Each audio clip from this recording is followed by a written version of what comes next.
welcome to the Samurais of Sound roleplay workout. I am Austin David Coffey, your host, and this is Samurais of Sound, where you can kickstart your voice acting career with all the resources you need to become a voice actor. We are live on Instagram, on Facebook, on Twitch, on what's the other one I'm missing? YouTube. Twitch? 2 YouTube channels. YouTube? And welcome. How's everybody doing? Doing well. Yeah. It's Tuesday. Awesome. Lots of familiar faces. This is really great. Giselle's joining in. Okay. Well, let's all introduce ourselves because we don't all know each other. Like I said, my name is Austin David Coffey. I am the production manager and producer for Samurais of Sound. I've been doing it for a couple of years. Most of you know me by now, so I'll make that quick. We are playing a game that I wrote this evening, similar to Dungeons and Dragons, but specifically designed for voice acting and improvisation in the fantasy space. So I'm really excited about that. And I want to hear from more of you. So I'll just go from left to right. Laura, could you start out? Oh, me first. Hey. Hi, I'm Laura Welsh. I'm based in Temecula, California. I am a voice actor. Shocking, I know. I have been in the industry for about 15 or so years now, and have done tabletop gaming once or twice in the past, but it is not my main genre, but I am trying to get more into it because it is great for stretching those character building muscles. So happy to be here. Very true. Very true. Thank you for sharing, Laura. Tony. Daly. I am in the DC metro area, and I didn't fully realize until a couple hours ago that this wasn't the same D&D one that I signed up for last time. So I am improving my character as we go along. That's totally fine. And in fact, any character that you want to bring or may already have can be easily adapted into this framework. There's no problems there. I remember you signed up months ago. It was like October or something. You booked this. What was 2 months ago? September. Yeah, apparently there was a glitch in the system and it wouldn't let me sign up for anything prior. It was telling me that everything was full. So when I watched it, I'm like, well, there's only 1 or 2 people in. How was it full? Yeah. Sorry about that. We've since ironed that out. And, no, thank you for fixing it. Of course. And like Tony mentioned, we are not playing Dungeons and Dragons, so you don't need an account for D&D Beyond or a character sheet. All you really need is a pencil and paper or a way to write, a Google Doc or something. And then you can use Google for dice rolling. If you just Google dice roller, that you can use a D20 and a D6, a 20-sided die and a 6-sided die. Those are the only 2 die that you will need for this game. If you have your own, you can use them. If you have physical dice, you can use those. Not required. And with that, Chris, hi. Hello. Hi, everyone. My name is Chris Cito-Joe. I'm primarily a stage actor based in Houston, Texas. Voice acting has been like a passion/hobby for the longest time, and now I want to translate my experience on theater into behind the mic instead of on stage. In terms of like D&D, my first experience playing was with Samurais of Sound, the Samurai of Koimin. Before that, I basically just listened to podcasts and YouTube playlists about Dungeons and Dragons. I guess that's it. Excited to get started. Very good. Thank you for making time. I know that Tuesdays got a little tricky for you for a while, so I appreciate seeing you again. Yeah, it's great to be back. Justin, hi. Hey, Austin. Basically, I'm just an aspiring voice actor. I'm getting my demo reel done as we speak right now. and I've only played D&D once before, and that's with Samurai as a Sound.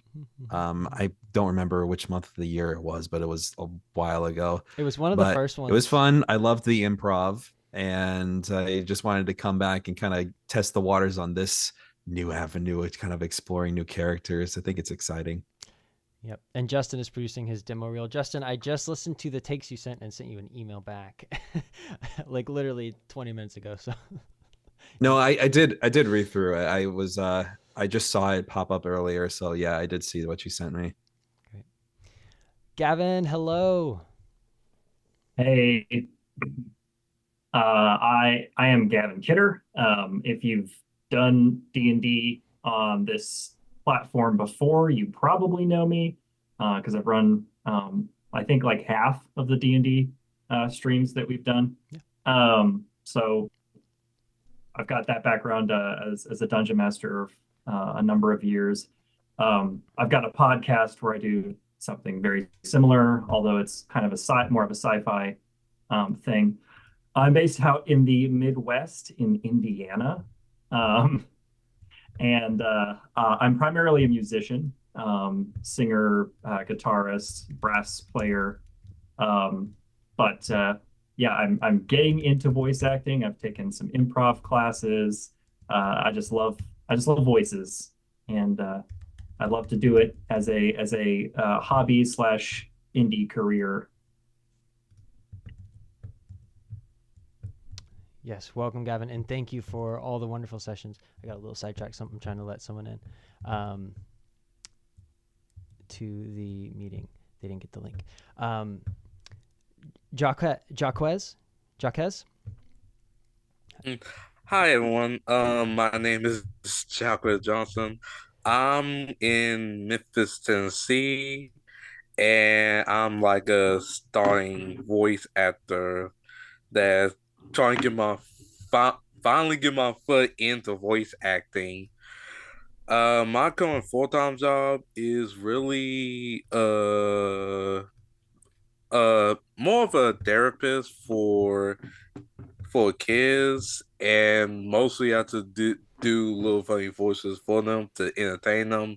Now I usually want to do voice acting like as mostly of my favorite career. Wonderful, wonderful. Well, you've come to the right place. Oh, by the way, this is my first time doing D&D, so I'm kind of like new here. You're in good hands.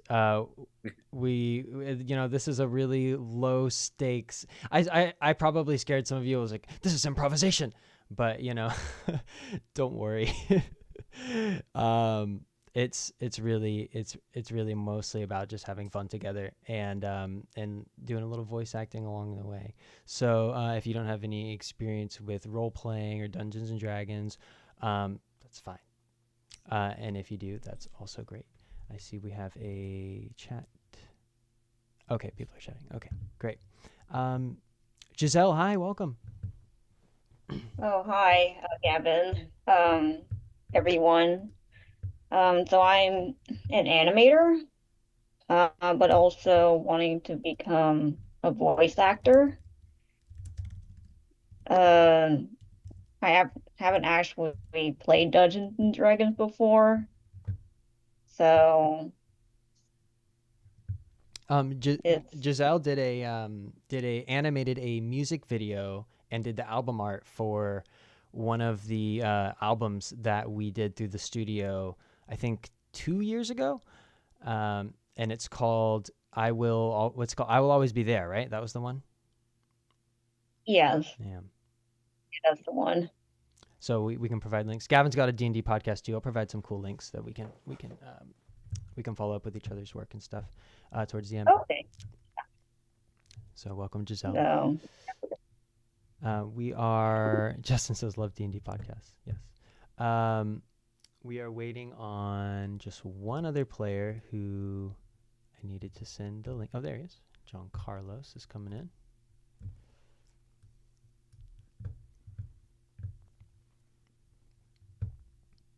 Hey, John Carlos. Good evening. Good evening. Just in time, actually. Can you? We were just introducing ourselves, so can you tell some people? By now, probably some of you have met John Carlos because he's been popping up quite a lot. It's great to see you again. So tell us a little bit about yourself. My name is John Carlos, but you can call me JC. I am 24 years old and I live in Orlando, Florida, and I am aspiring to be a voice actor right now in UCF because I plan on doing animation, design, and voice acting, and I plan on directing in those three fields. That way I have a better involvement in the production as well as seeing the schism within Walmart and Disney, but also because I plan on studying abroad and helping the studios in Japan and South Korea with their production. So that way it leaves more room for the art to remain a predominant field within not just the Eastern Hemisphere, but also a way to the Western Hemisphere to reinforce itself in the future, and to also be a translator as well in voice acting in English and Spanish, because there are English regions over there, but the Philippines is also using Spanish as well again. So give a wider opportunity to introduce animation and video games to a wider audience. Thank you. Thank you for sharing that. You're welcome. It's nice to meet you guys as well. Give me 1 second. I'm so sorry. The one person who can get through my do not disturb has just disturbed.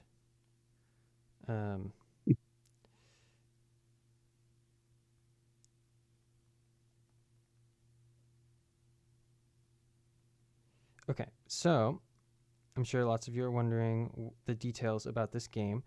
Did anyone actually get a chance to review any of the materials? And it's totally fine if not.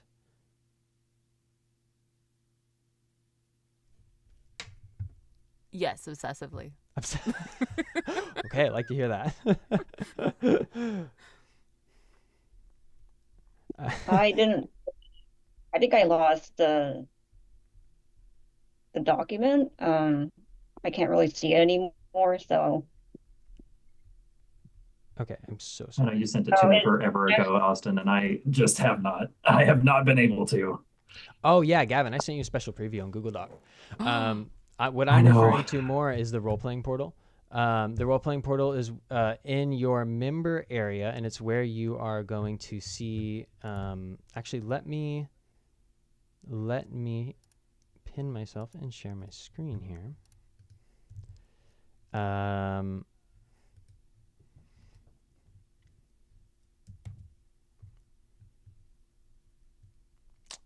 So this is not super meaningful unless I show you the whole process. So if you're on the Samurai as a Sound website, and it really wants me to log in there. You're on the Samurai as a Sound website, strawberryhillstudio.online website, and you press log in, and you log in. It's going to be down here towards the bottom, the role-playing portal. This is where you can get information on the game if you want, or links to watch. Voices and Choices is the game. The campaign setting we're playing in is called Vocalia. And so there's just some information there. Totally optional, and I'm going to explain it all here right now. So, I'm going to stop sharing. I'm so stoked. Sorry. I'm so excited for this. You made a really cool world. Oh, wow. Great. So glad to hear that. So essentially the world is very much rooted in traditional Western fantasy, with a particular emphasis on, voice and vocal magic, because voice acting. But anything that you would normally find in a Dungeons and Dragons campaign, for instance, you can find in Vocalia. We'll say it's set in somewhere around medieval Europe-ish. Is that fair to say? That's pretty fair to say. Yeah, medieval Europe is about oh, Justin says I'm liking the lore. Okay, so I guess I will lead more with the lore and then go into the mechanics later, which are pretty lightweight. But essentially, a great entry point for this would be that you are all Echo-lights in the Order of Echoes. In the Order of Echoes, you can think of them sort of like Jedi in a way, is sort of what I was realizing as I was writing this.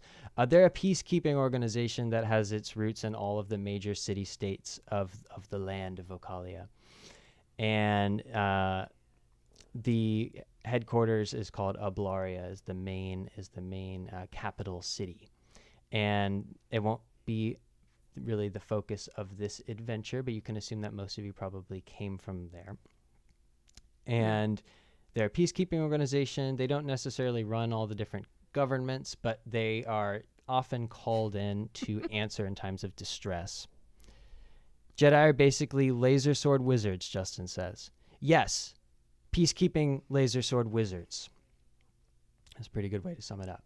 And we can be vocal wizards. You can be any class of adventurer from D&D or anything else. You can take inspiration from any character. But technology-wise, try to keep it more in terms of like medieval Europe. Maybe simple firearms if you want to do that. And so essentially for character creation, it's very easy. You can draw inspiration from, pre-existing characters or characters you've already made, characters that already exist in fiction, or create your own concepts. And the stats are very easy. They're sort of loosely based on D&D abilities, which are kind of the overarching ones. But there's only 4. There's strength, which would correspond in D&D to strength and constitution. But it basically measures your muscles. It's not that hard to determine, and feats of athletics and stuff. Dexterity, which is almost identical to Dungeons and Dragons, where it's speed and how nimble you are, but also how good you are at lockpicking or sneaking, and things that require lots of hyper-focused muscle control. There's perception, which is actually just mostly a blend of, in D&D, you can think of it like a blend of intelligence and wisdom. But perception is basically the measure of your mind, and it's used to solve puzzles, answer riddles, figure out why something happened, or notice details. It's also used in magic if you're using magic. And the 4th skill is charisma, which is almost exactly the same as D&D, with the exception that it also includes what you would use insight checks for in D&D. It's your ability to it includes the ability to gauge people's like intentions or judge their character. But other than that, it's the same as D&D. It measures if you're a bard or a performer, or a scholar. Scholar would mostly be perception. But if you're a bard or a performer, you'd use charisma to make your performance checks. If you're lying to someone, if you're trying to persuade someone, those would all be. Would intimidation checks count as charisma? Yes, intimidation-related checks would count as charisma as well. And as you create your character, you just choose one of those 4 skills, and you give, if it's your best skill, you give it a +2. And if it's your worst skill, you give it a -2, and the others get a +0. So that's basically how you create your character. So if you're going for a Brawny character, then he's going to have a +2 strength. And he might have a +1 sword. You can think of some basic equipment that your character might have. You don't have to brainstorm it all or know it all right away. It could come up in the improvisation as we go. But most of your equipment's going to start out at +1 or +2. We can make up the numbers as it comes up.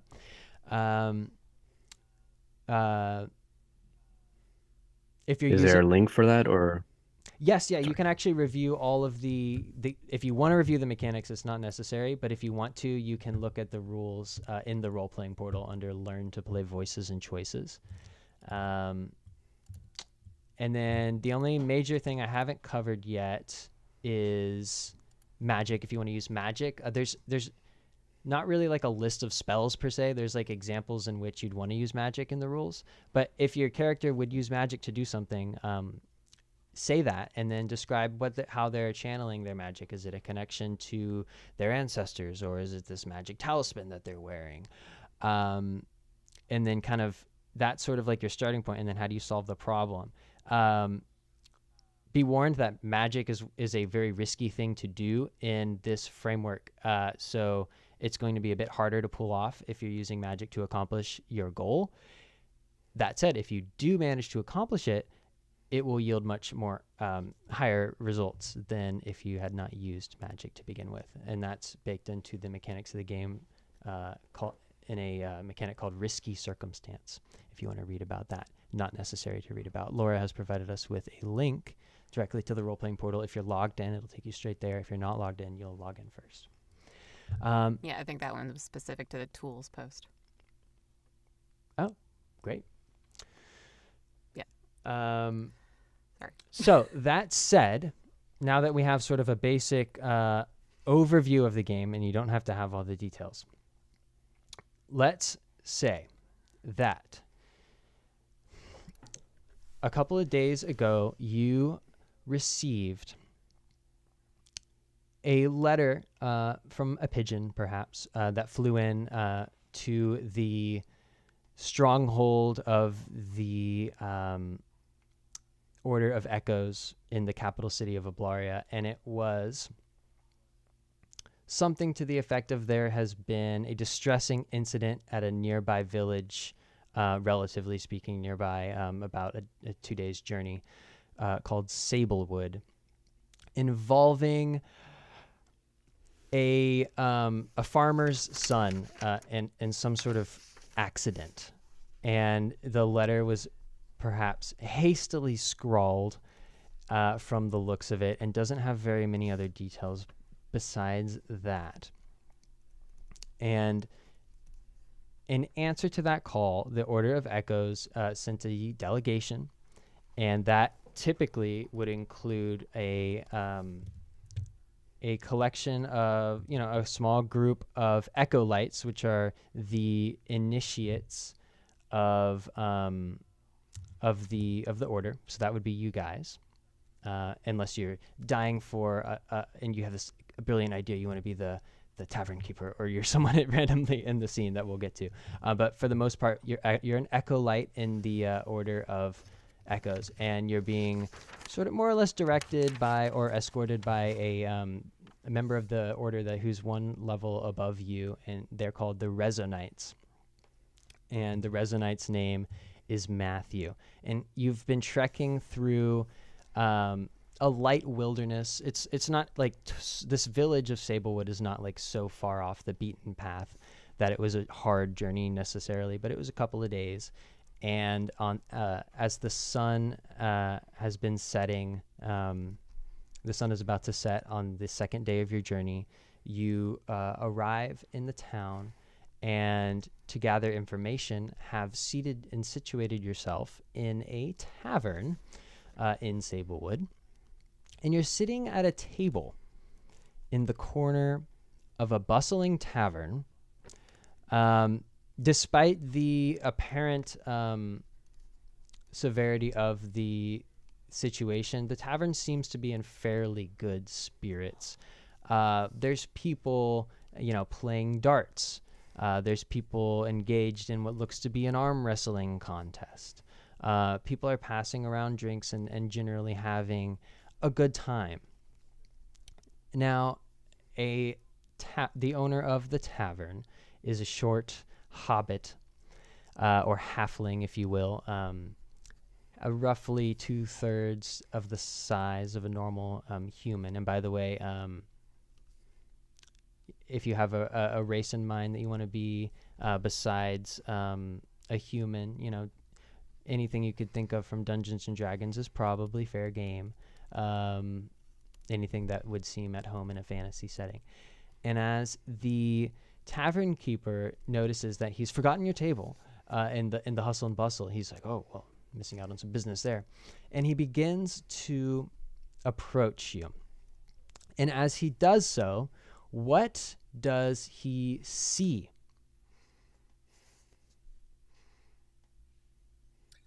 I suppose I'll jump in first. He sees a very tall, gaunt, elvish female.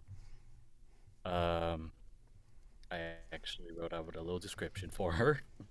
Her elvish features may have once been charming and radiant, but now they are old, dull, and hollow.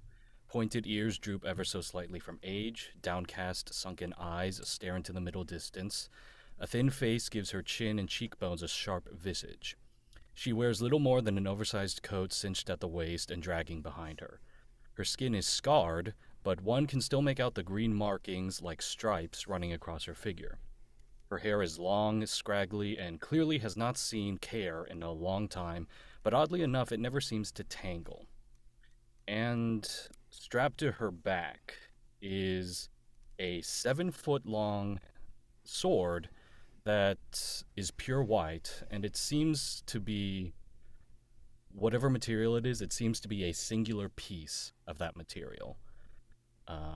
Strapped to her back, and she's very not moving. She's just sitting there staring at the table, kind of hands folded in her lap, and she's not taking in much of the scenery or really acknowledging anyone around her.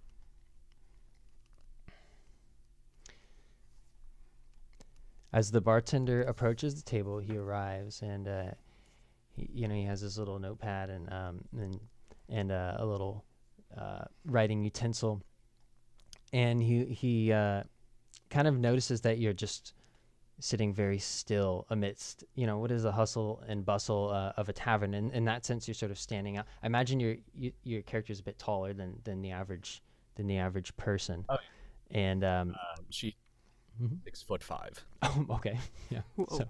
So she's an imposing presence in that sense, and to top it off, there's this really long, solid blade kind of just strapped to her back that he kind of has to maneuver around a little bit. He's like,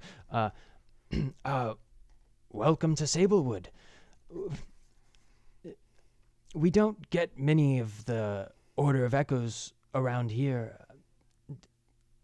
Tell me, does this woman, does she always have this vacant stare about her? Is that something with the Order, or? Oh, sorry, that's just her problem. Don't worry about it. Hi, my name's Cree. What are you?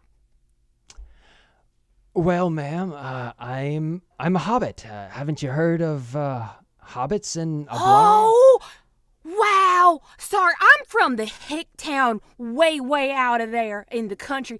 I ain't never seen one of you before. This is such a special day for me. Can I shake you? Can I pick you up and shake you? Sure, why not? Oh, this is so special for me. Now Look let's at this, everyone. let us try to be a little bit more courteous to our generous host. As you shake. Oh, sorry, I've got people problems. Let me just put you right back. Hi, we're from the Order. Yeah, you said you knew that. I'm just gonna sit back down.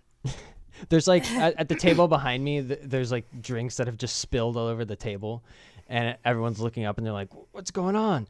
And then I'm sort of just putting myself back into shape here, and I'm like, "Did I drop my? I think I've dropped my notebook," and I sort of been down to pick it up. Oh, I'm sorry. And I bonk your head as I'm also bending down. Oh, I'm sorry. That's just, I always told Mama that I was going to grow up to be a better person. Well, I hope that, you're used to adventuring, because it seems like you're a little on the clumsy side. I don't know what kind of adventuring there is to be done out there in the boonies, but... Oh, this is my first one. Oh, good. He looks at you super confidently. And apologies for my dear companion here. She has the rather charming sword, as you can see.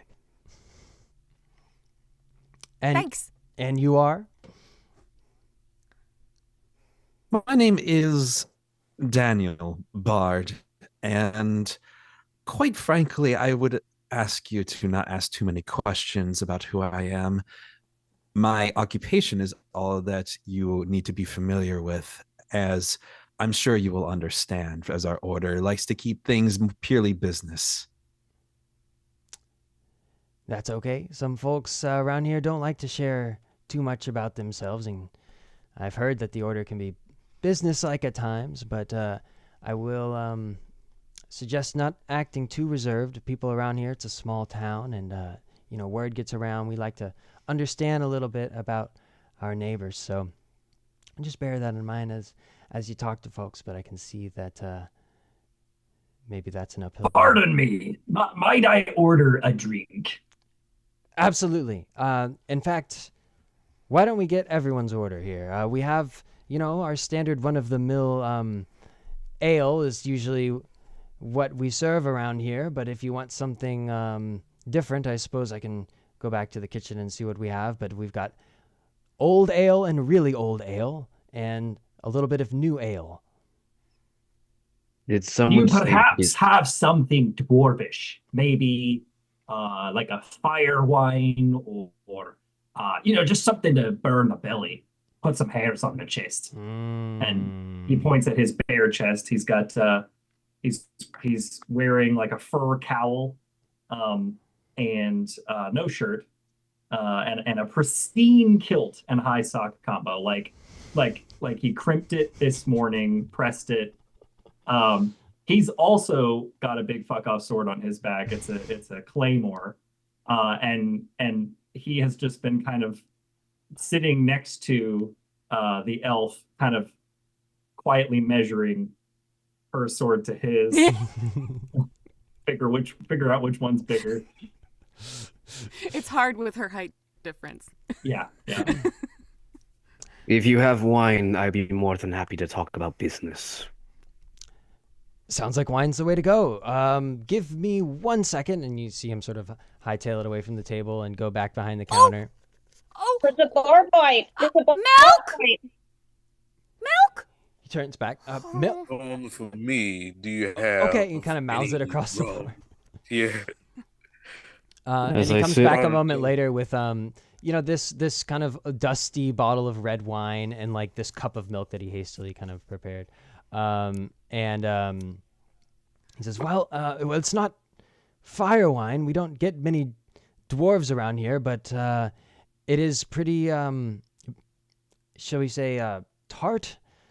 I don't know if it'll burn your belly, but hopefully it gets you somewhat there. And then he sets down a glass and pours one for you, and then pours one for John Carlos's character, and kind of hands you this glass of milk.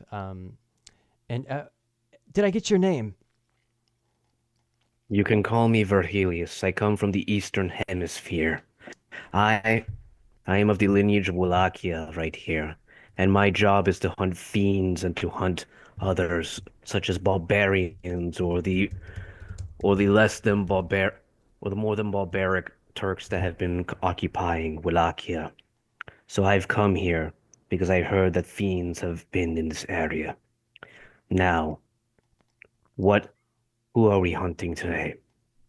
As I show up with a giant crossbow and a saber, wearing a black hat, wearing red robe clothing, and almost Romanian-like clothing. Well, And my skin is as pale as the day, but black markings of nerves as dark as the night. I don't know much about why you're here, although I suspect it has something to do with what everyone's been talking about, which is this mishap that happened about a week ago with the farmer.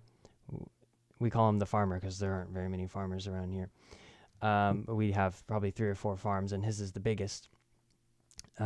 Is that the farmer? Is that the one who reported a bunch of the sheeps and goats that went missing? That may have been part of the. I don't know all the details. That may have been part of what happened. But if you look in the corner over there, turns around and kind of points. And in the opposite corner of the tavern, you see in this like sort of like dimly lit corner, he's sort of just like, there's this farmer. He's also a hobbit, a halfling, and he's sitting at the table on a barrel, and he's sort of brooding over his ale. And this kind of tallish human man is addressing him. The man is wearing like nice like leather light armor that seems out of place among like normal civilian kind of wear. And he's sort of addressing him sternly, and you can kind of see that they're having a little bit of a heated conversation, but it's on the other side of the bar. And the tavern keeper kind of looks back. He's like, "Well, look, I'm just here to take your order. So if you don't mind, I'll whoever's next." I'll go next. Well, is it more of the fiends that you kept telling me about? Because these aren't ordinary marks on your goats or your sheep. These are the works of fiends. And these people in the Western Hemisphere keep saying that this is a myth or some sort of thing, but little do they know. This is very common for where I come from. And how do I know? Look at my neck, I'm one of them. It takes one to know such fiends, vampires, werewolves, ghouls, goblins, you name it, and I hunt it. And it seems like these are Mhm. and it seems like these are not the ordinary run-of-the-mile thieves or barbarians, but ghouls and fiends. A fitting symbol or brand, if you are if that's what you were sort of exposing on your neck, would be this circle. Birthmark. Oh, it's a birthmark. Oh, Yeah, it's Oh, birthmark because it's like I'm trying to do a I'm trying to do like something like Alucard from Hellsing mixing with how say is Vampire Hunter D alongside Von Helsing. mm-hmm. Okay. So Well, that's basically what he is. if it's a mark of like a ghoulish or a hellish kind of like maybe like birth line or tradition of magic or something, or then it could be this circle that is mostly hollow but has like 3 spirals going around it, 3 threads of a spiral of one spiral that leave mostly hollow space in the middle of a circle. Mhm. And the bartender would look at you and say, well, I've never seen that before, but maybe if it's true what you say about the sheep and the goats, then maybe the farmer will know more. And then he sort of turns to the next adventure at the table.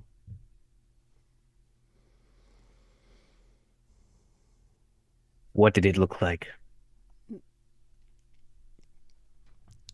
I don't know.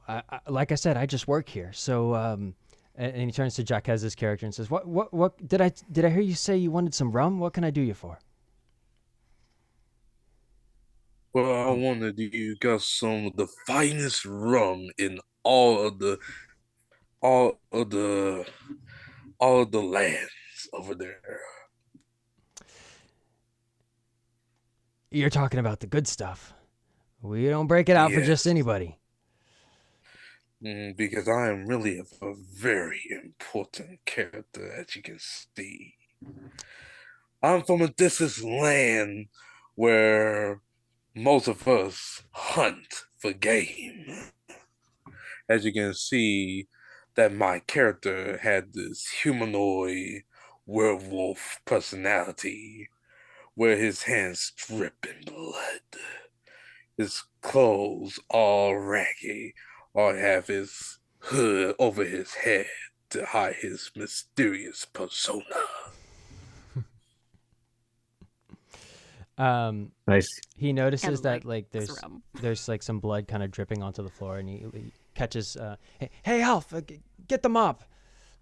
And he turns back to you and he's like, well, I definitely feel safer having you around, Mr. Vampire, sir. And for trying to break out the finest rum that the tavern has to offer, I'm gonna have someone roll. You can roll an intimidation check, because that was pretty downright spooky, or someone else can roll persuasion if they want to help you do that. I'll take some of the rum as well, since I'm not a fan of the other Western drinks. And I see that like your taste, sir. And I see it'll take more than silver arrows to take you down. But luckily, you're one of the business partners. You guys do not want me to do any of these checks, by the way. I have -2 on any of these checks. On charisma. Anyone have high charisma? I have -2 on these. I'd be glad to do one of these rolls. I have +2 to charisma. Oh, you're the bard. Yes. So my response is, should I do the roll first or should I do my response first? You can do your response first. Yeah. And see, my friends are very much into some of the more high class rum, as you can personally see. And I would care for your most popular drink around this area as well. And I hope you will show us some generosity as a very gracious host, as I'm sure you are. So that's a D20, is it? So yeah, it's gonna be D20, and then if you're using a tool for the check, such as if you're a bard, if you want to, you didn't specify you want to do a performance necessarily, but if you use any kind of tool, you can add a tool modifier, usually +1 or +2, depending on what it is. So I do have an instrument. I have a lute as a bard, and I'm not sure what the modifier would be for a physical instrument. We'll give your lute a +2. A +2. So with that roll on a D20, that's going to be a 17. Okay. What kind of music is your? You didn't really specify a performance, so maybe you should bake that into your response as well, and then tell us about the music that you're playing. So he kind of tells a short story through song on his lute and through his singing, and it's a story about bravery and also about finding the truth through the thicket in lies. As investigators ourselves, it's very relevant to what we're currently doing, but he's also not a typical type of bard. He's actually very terrible at playing the instrument, so every other key or so he'll go off tune. No. But his music voice is so incredibly good, you don't even mind it. In fact, it adds a little bit of charm to his performance. It's got a little bit of that personal touch to it.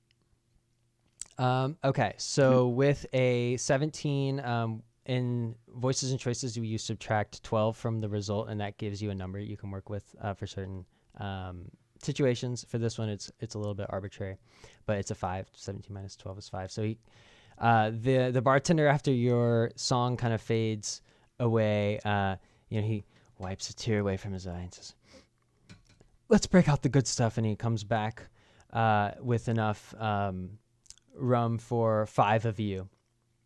Meanwhile, I have fallen asleep because my milk has warmed my tum-tum, and being a 17-year-old who has been on the road all day, and this is overwhelming, this has put me straight to bed. And I have gone face first onto the table and kind of like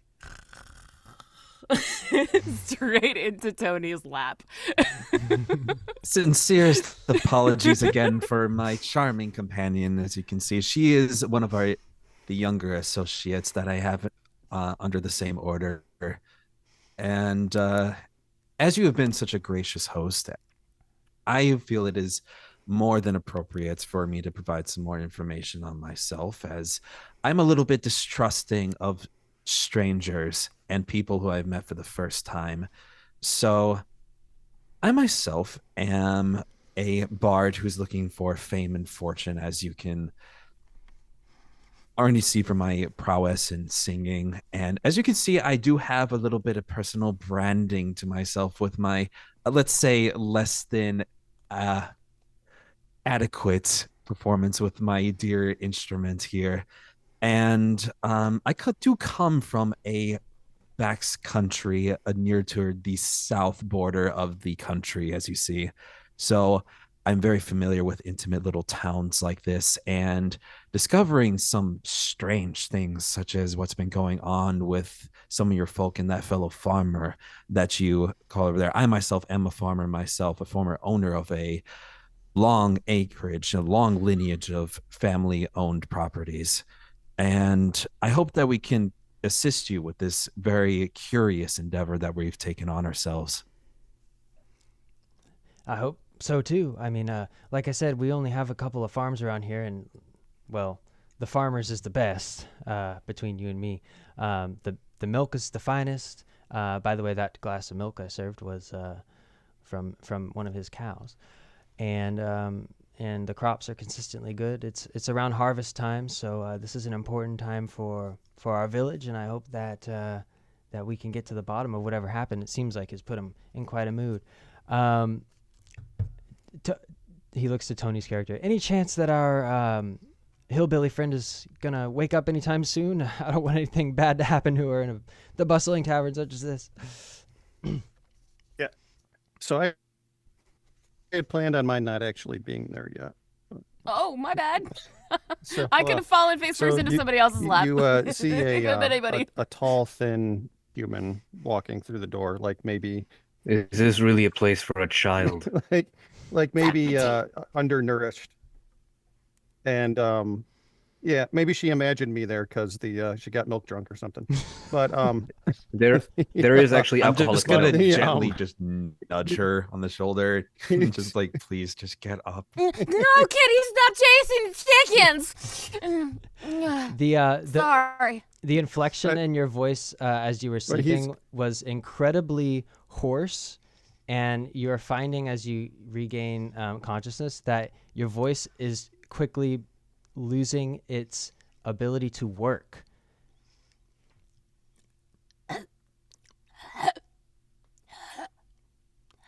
Is this really a place for a child? Please show some patience for our dear companion. I'm sure she's just trying to thank our gracious host for that lovely glass of milk she had received, made by the very farmers that we find ourselves surrounded by in this country land. Are you sure? She Yes. looks like she's in distress a little bit to me. She doesn't look super Oh thankful. my god, is she choking? Somebody please help her really quickly, because I am not close in proximity at the current As moment. I smack her back. Fine. I'll help her. Just slowly pat Kree's head and just sort of pet her, try to calm her down. And she says to the bartender, "What kind of drink did you give her?" What kind of drink do you give her? Well, like I said, it was milk from the farmer's cow. Was it expired? Was it alcoholic? What was it?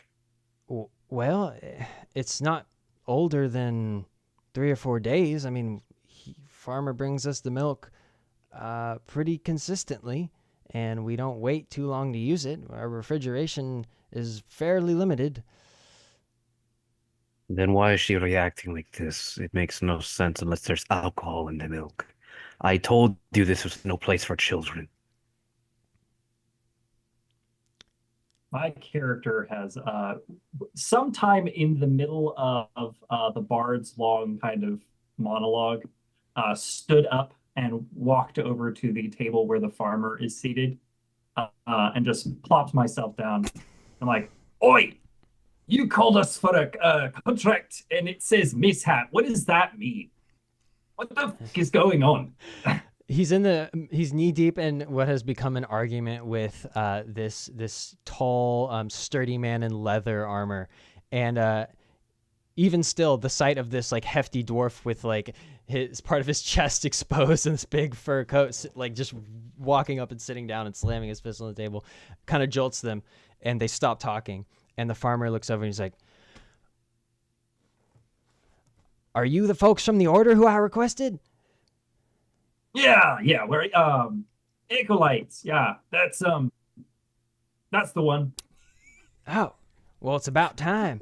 Oh, We're great thank at our goodness you're jobs. here. I don't think this fellow was going to help me out at all. And he kind of points accusingly at the man who's standing above him. And the man says, well, I hardly think that's fair. Given the circumstances. Get out of here. You're not part of this conversation anymore. Be warned, dwarf. You don't understand what could happen if you try to pursue what this man is about to tell you. My compatriot lost his voice, and it seems like it's permanent. He's out there wandering the streets, on patrol. But I'm going to get slightly concerned by this news and turn towards Laura's character and then just try to get her to speak and say Can something. we hear that conversation? Isn't it across the?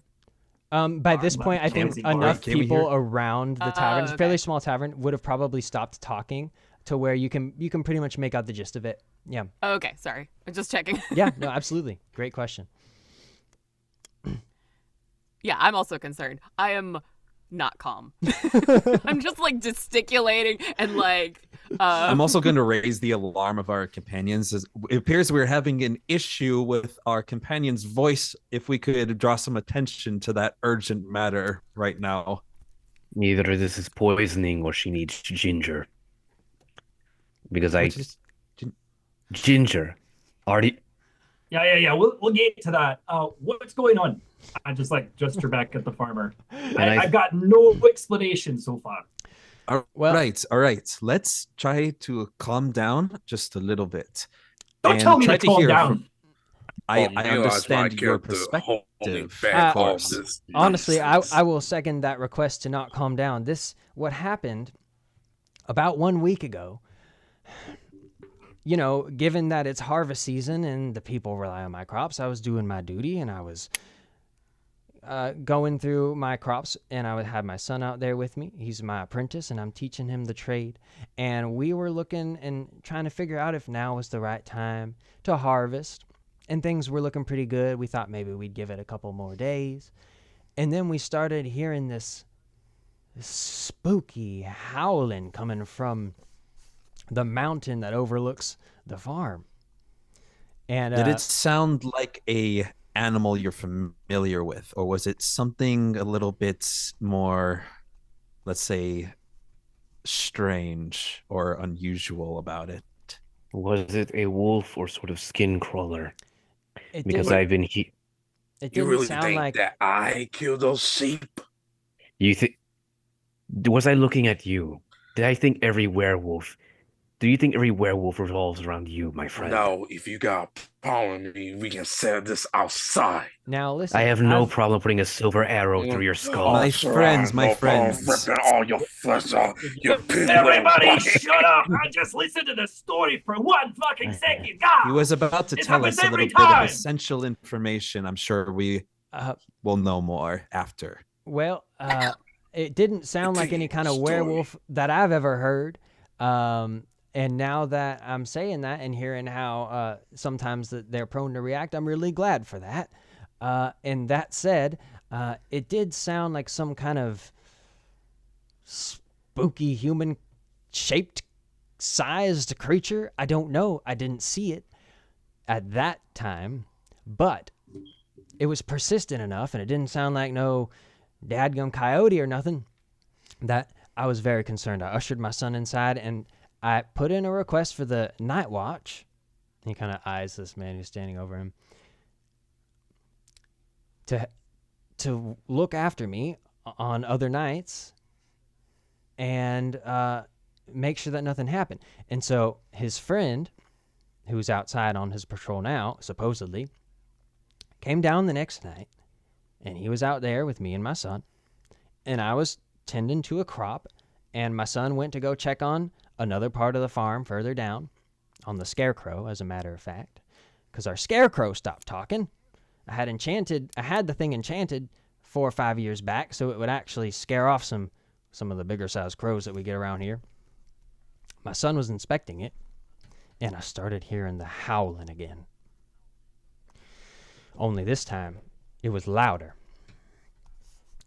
And Was this at the same time of day, let me ask you?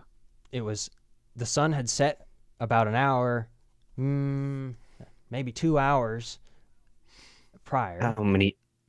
How many of your animals did he killed? Because if it was a coyote, coyotes are not capable of doing such damage.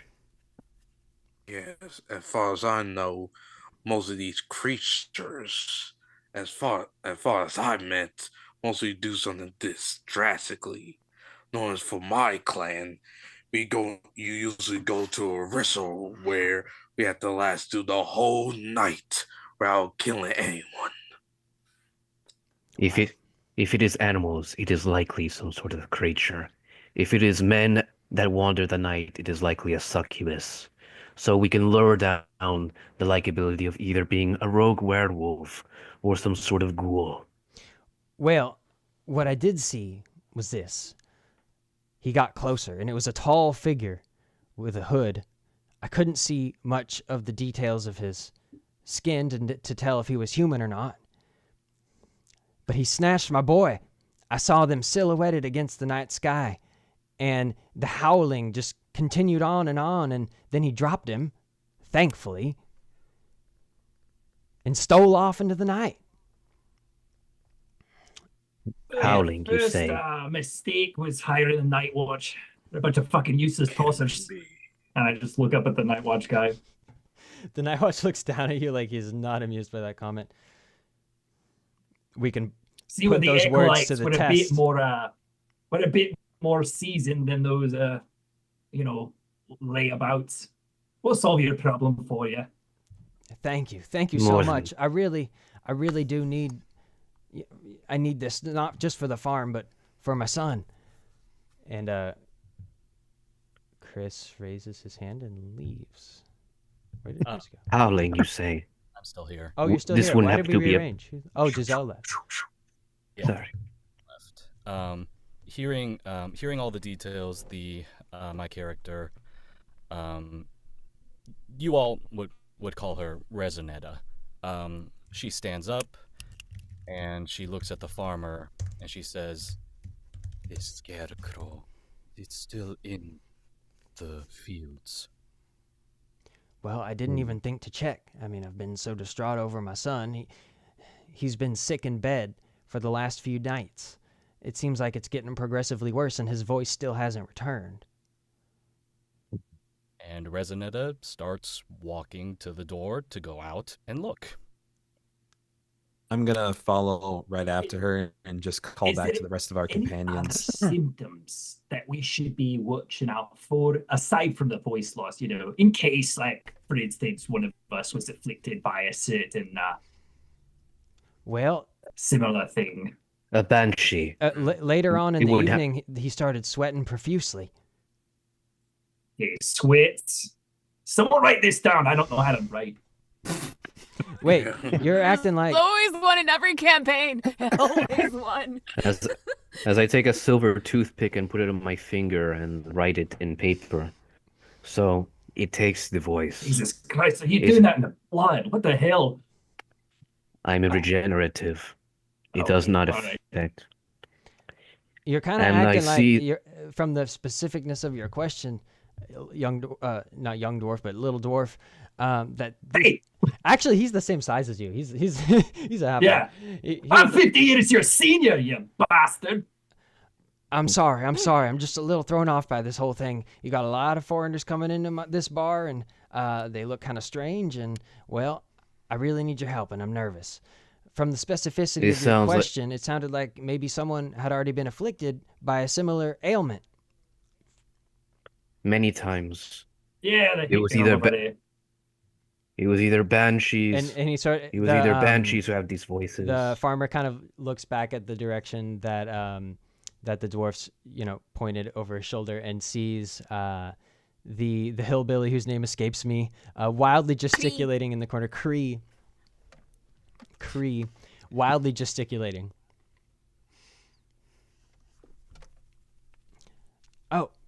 Oh, is it her? She's just mouthing words at me. That would be because, she can't, talk. So my scrawny character finally drags himself over to the table and is like, hey guys, did I miss anything? There's a long walk from the carriage. Man, is that milk? Can I have some? And I Do not grab him. touch the milk. How your size difference to me? I'm average build. What is your size difference to mine?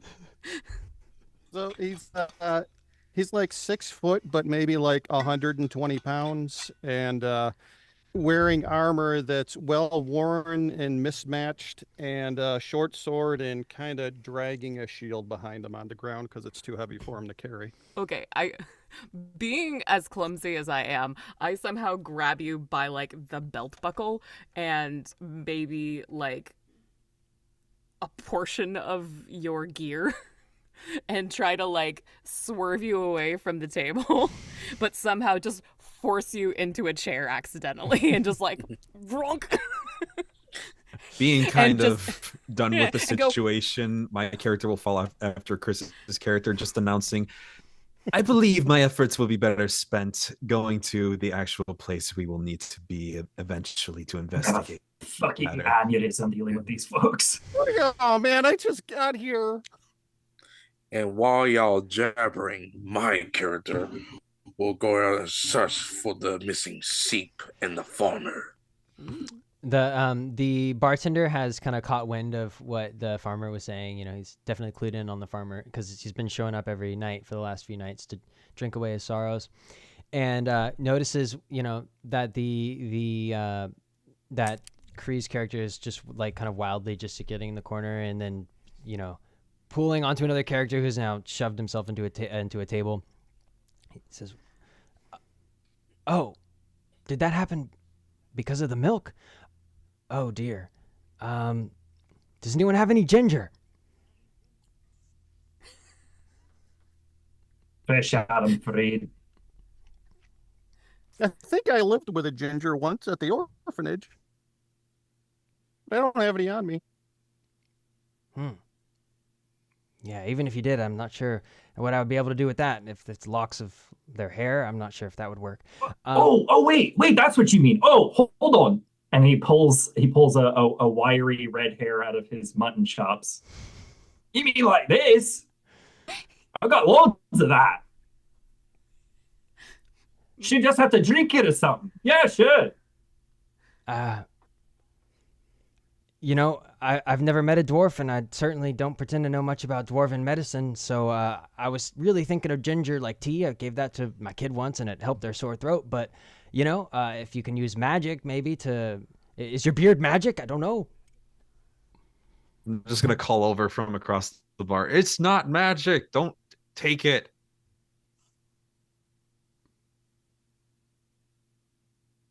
All right, fine. Whatever. More for me. Does anyone have magic that could maybe help sort this out? I wouldn't want this lady to go without her voice for the rest of the evening, especially since you guys are about to go on some sort of adventure, from the sounds of it. As someone who wanted to be a paladin knight, would he have any curative or healing magic? Sure, yeah. What are like you mentioned he's from an orphanage. Tell us more about like his if he's a paladin, what kind of like maybe perhaps an oath that he's sworn, or the values that he's trying to uphold. Tell us more about your character. The orphanage was, well, his father was a soldier that turned to banditry, and he didn't know who his father served before he became a bandit, but he was taken out at a young age to be like a scout and a runner for the bandits.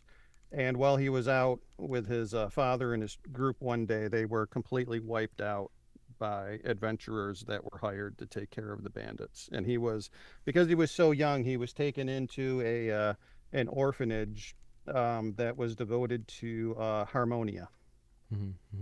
If I said that right. Yeah, Okay. one of the deities. So he was in the raised pantheon. there to follow the ideals of balance and unity, and that's when he decided to become a knight paladin to kind of help those who were misled and upsetting the balance, like his father was. Very interesting. Does your character have like a history of using magic before, or?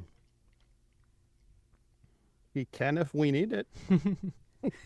We're making it up now. Yeah. I kind of like the dwarven. So the let's dwarven beard just thing. say yes. Let's say he that. he used to heal broken animals injured animals at the orphanage. How's that? Okay. Yeah. Let's say that one of the bandits who you were raised with was a dwarf, and he was known for having this really thick ginger beard and this really booming voice. And you'd heard him talk of outlandish tales of the dwarven mines back home, where his beard was so mighty and his voice was so rich that one lock of flaming red hair could amplify the voice of one who had lost it with a little bit of magic. Okay. Oh, like, hey man, I think I could use that. I used to know a dwarf. I think his name was Gulliver or something, and I think I can turn that into like a healing ginger rub.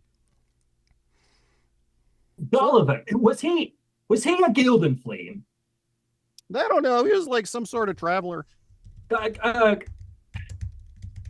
Bernice, his cousin Bernice. Oh yeah, Bernice. Yeah, Bernice Gildenflame. Yeah, that's me aunt. That's oh my your God. aunt? Yeah, that's my aunt. Well, twice removed, but yeah. Well, During she, this she entire had a beautiful beard on her. My character's just Oh, gonna yeah, do like a good full idea. body eye roll and just like the whole thing where he like puts his head into it and just begrudgingly goes back towards Laura's character. And I think he would try to attempt to. Is there a way in this universe to detect if there's magic being cast on her? Oh, great question. Yep, you can make a perception check. Okay, I'm gonna do a perception check. While he's doing that, Broderick is just gonna pull another long hair out. Well, now you want one. Okay. I got loads. Okay, so that's a 17 Okay. just from the dice. Yeah. No modifiers. And let Carlos back in. You can tell after concentrating on looking between the milk and Cree for a moment and kind of observing her mannerisms, that some kind of dark and almost like spiritually devoid magic has been responsible for whatever magical loss of voice and perhaps partial sickness, if the farmer is to be believed, that is coming on to the to Cree at this time. Can I sense where it's coming from? Well, Like the source. It would be the milk. You can tell, and it's not like visible, but you can get a sense of like some deep kind of like anguish coming from the milk. I'm going to pick up the milk and slowly hold it up to the tavern owner and just twist it around in my hand and just kind of look at him with the side eye and say, it seems like we have ourselves a very interesting development. There seems to be dark magic coming from the very milk that you gave to our companion here. Care to explain that? Who are you talking to? Hand me the milk. Who are you talking to, Me Justin? The farmer? The tavern owner. Oh, tavern owner. Like I said, we get it from the farmer. If you've got questions, take it up with him. But and he kind of looks to see what the dwarf was doing with the beard, and I think you were handing the hair to Tony's character, right? Tony was going to do a magic ritual. Yeah. I've swirled it into my wine. Okay. And Let I'm me confused. drink I'm wine. confused about the milk. Is anybody drinking my hair or not?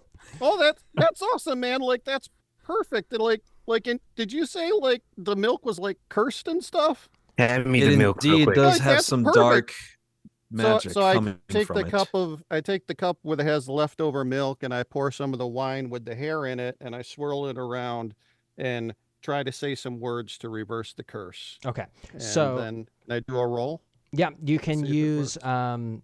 if you're kind of you can use whatever skill you think would make most sense, but probably gonna be either perception or charisma for magic. Is perception one of them? Is that intelligence? Yeah, it's Hmm. it's very closely related to what you'd Yeah. think of as intelligence in Dungeons and Dragons, but also it's basically Okay. wisdom and intelligence rolled into one. It's what you would mostly use Okay. for spellcasting, unless you were like a bard. Well, I'm confused. I wrote down So, intelligent instead of perception for some reason. That's fine. Okay. I mean, it's perception, but you so can who would use go it. next? Okay. And since we're So is it performing if a it's magic 20-sided ritual, dice? you're going to have disadvantage, which we haven't talked about yet. So you're gonna, if you have like a source that your paladin uses for magic or something that could help boost you with it, like as a tool. But go ahead and make your d20 roll. Okay. I'll give myself an amulet then. Could I give him assistance with this? Give him Absolutely. advantage? But, explain how you're assisting him. I'm also adding myself into the mix. I have my own spellcasting medium through an amulet around my neck, and I'm just going to help him with the ritual through repeating the same kinds of words and motions that he's doing inside the milk. Okay. It's okay if I join the mix real quick. Let's keep it with just one helper. So the disadvantage is still gonna. So what's gonna happen is Tony's gonna make his d20 roll, then Justin's gonna make a d6 roll for the advantage die, and then Tony's gonna make another d6 roll for the disadvantage. So I only rolled an 8, but I put that as my +2. So You rolled an 8 with Okay. +2. Okay, so that's 10. Yeah. And then Justin So roll I for got your. a 4 on the d6. Okay, so that's 14. So then we just need the disadvantage. So Tony, roll your d6 for disadvantage. this will probably be a high number, right? No, please. I canceled out the help with a 4. Okay, we're sitting at a Wah, 10, wah. and if you subtract 12 from that, we're at -2. So the wine. So what would your magic look like, Tony, as you're like giving this incantation? Let's say since it's like a curse and it's dark, let's say it's kind of like more of a white light that's trying to overpower it. That makes sense. So you do see the white light. Everything else kind of looks dark for a minute. The candles kind of flicker, and it's obvious that some kind of energy has been conferred into this concoction. And you can see like this thin outline of this dwarven beard that's like floating in it. It's kind of gross. And then everything kind of fades back to normal, and like you're not really sure if it worked or not. And that's kind of where we're at. Did it not work? Maybe we should try a belly hair next. No, I don't that's think no- the hair is the issue, my friend. Thank you very much for your input. I have an idea. Let's feed it to a rat and see what it does. Now, Or why and would the we tavern do keeper kind that? of leans in. He's like, or why don't we just you- mix it with a bunch of sugar and have her take just a little sip. It's milk and wine. That's kind of a weird combination, and just see if it works. Why not try that? Why do we have to introduce a dead rat? Because no, we need to, so that way we see what happens to it. If it's truly cursed. If the rat dies, it's cursed. If it doesn't, it's not cursed. I trust our paladin friend. I don't think he would steer her wrong. Why don't we just give it a shot? Like I'm and just a gonna stay spoonful of silent sugar does despite help the knowing medicine go down. about the dark magic and just stay out of this because he's pretty much done with helping at this point. Chris, do you have any suggestions for this? Resonetta has been standing at the door, arms crossed, just watching everything happen. And she says, very matter-of-factly, if the source came from the animals, we should look at the animals. And she opens the door for She like opens the door. just I'm gonna waits for- say ditto and just run straight out the door. So It just waits for if you all follow as you step out into the night, the sun has set by this point, and it's a little bit of a brisk night. And as you're walking through the village, away from the tavern, the sort of din of the tavern dies down, and the farmer has decided to tag along. Yes, Kree.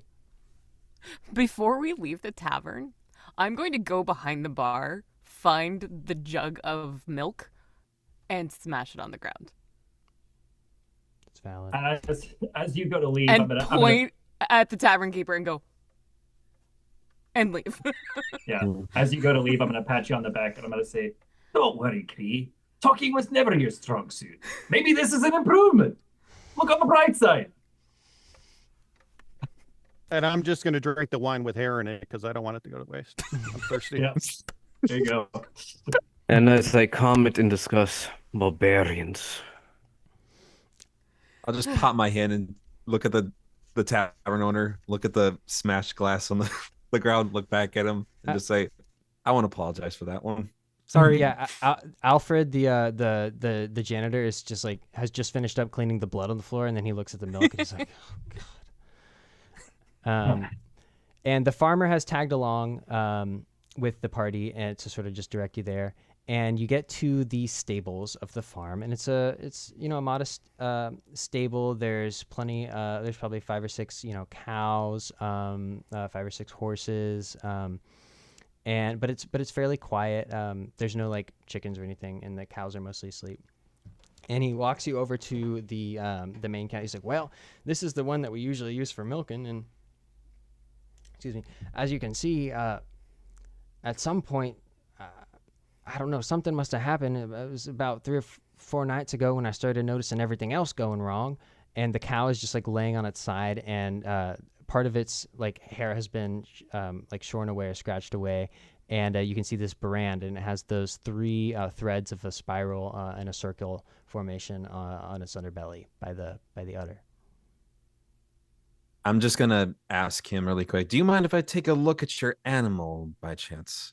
Well, sure, I don't see why not. Just don't hurt her. She's not doing too well. And you can kind of see that it's breathing shallowly. It's still alive, but it's his prize cow.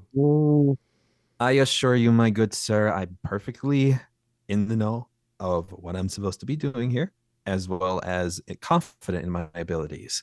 And I'll just stride over to the cow and attempt to detect if there's any sort of dark magic coming from the cow. Yeah, He sings good. with the focus left over from your previous concentration, you can detect that it's the same sort of kind of this like spiritually devoid vibes that are coming from the cow that are sort of now kind of vaguely resonating with Kree. I'll just say I thought as much, and I'll just turn over to the owner of the cow. Apparently, your cow does seem to have a rather unique problem where he's contracted some dark magic. As a cursed individual, is there anything I can detect by being cursed that other people cannot? Yeah, you can make a perception check with advantage on the cow. Ooh. So it'll be a D20 right? and a D6. Oh, nat 20. My first roll of the game. All right. And a 1. 21. So, yeah, you can immediately feel that the whatever you're going through, that cow has it a lot worse. And I don't know if cows sweat, but you can see that this cow is sweating profusely. And you can kind of see like the suffering in its eyes, and this brand that is like that it's been branded with is like very painful to the cow. And you can also sense that there might be some sort of way for, if you have some kind of interaction with it, that you could potentially alleviate the condition for both of you. If I interact with it. Mm. Me personally. Mm. Okay. Mm. Can I try to do that? Yeah. The cow is like on its side on a bale, like a shallow bale of hay, bedding of hay, and it's just like kind of letting out a little like sighs every now and then. But it's sort of like its family is like kind of gathered around it, like, just keeping tabs on it. Okay. Anybody have any suggestions on how best to interact with this cow? I say we try to dispel the curse. I'll say to Laura, I'm not sure if you have anything in your log of spells or anything that could dispel this dark magic that's on this poor animal. Like it's a cow, man. Just milk it. My skills are in dexterity. So, like... Anybody else? That sounds like cow milking to me. Dexterity. I mean, I can milk the cow. I can try to pull like needles out of cows if it has needles in it, or like try to remove said brand if there was a way to remove a brand. But Can you trace? Chris has Chris an idea. has Chris, what do you think? suggest. Oh,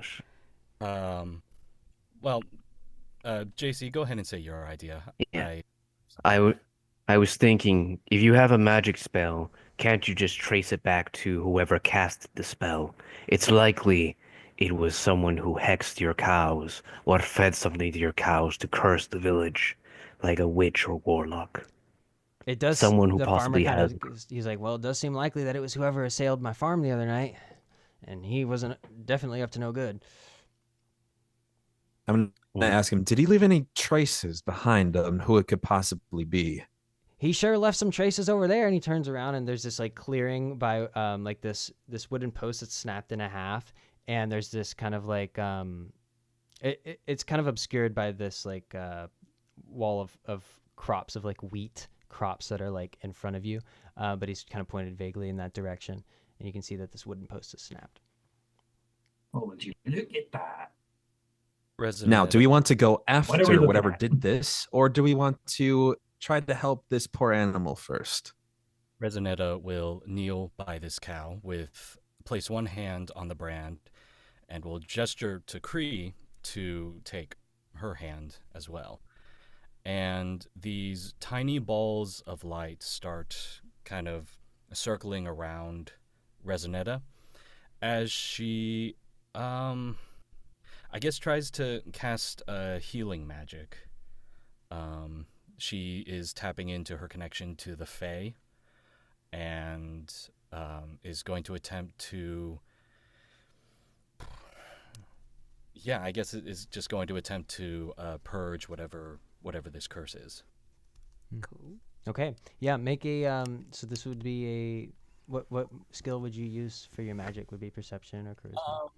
For this one, and that's the thing, as I would say charisma, but I gave her a -2 in this. Oh, then use perception. Should I assist and I can see why possibly you give her cancel a that out with my -2 plus because 2? she's kind of stoic, you know.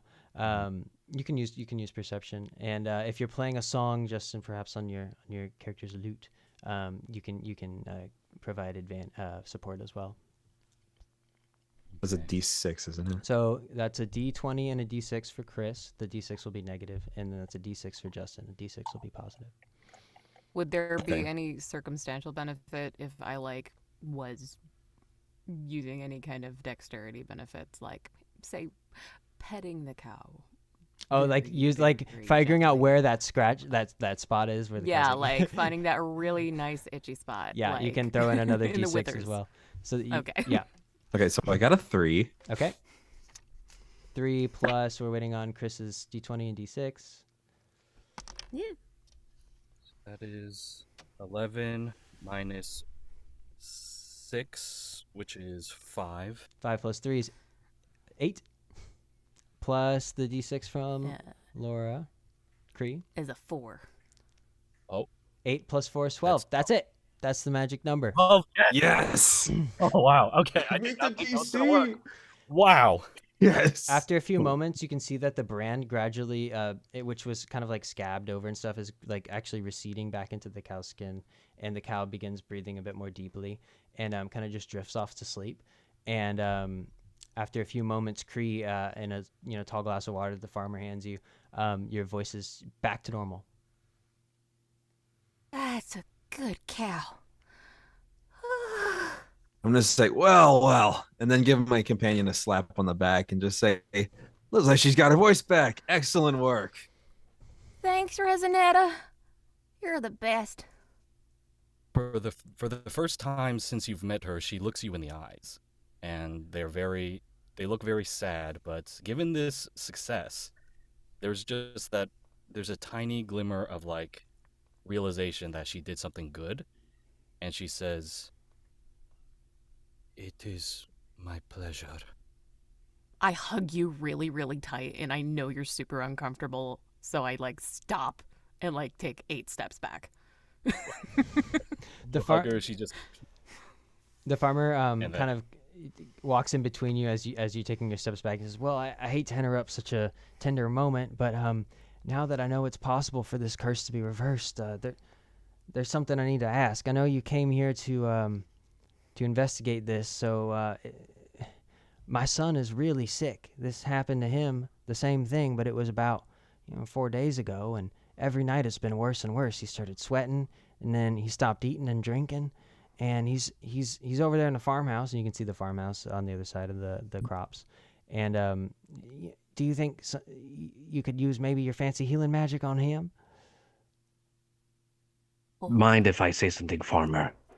Do please. I really think, even if we cure your son, yes, that would be nice and dandy for you.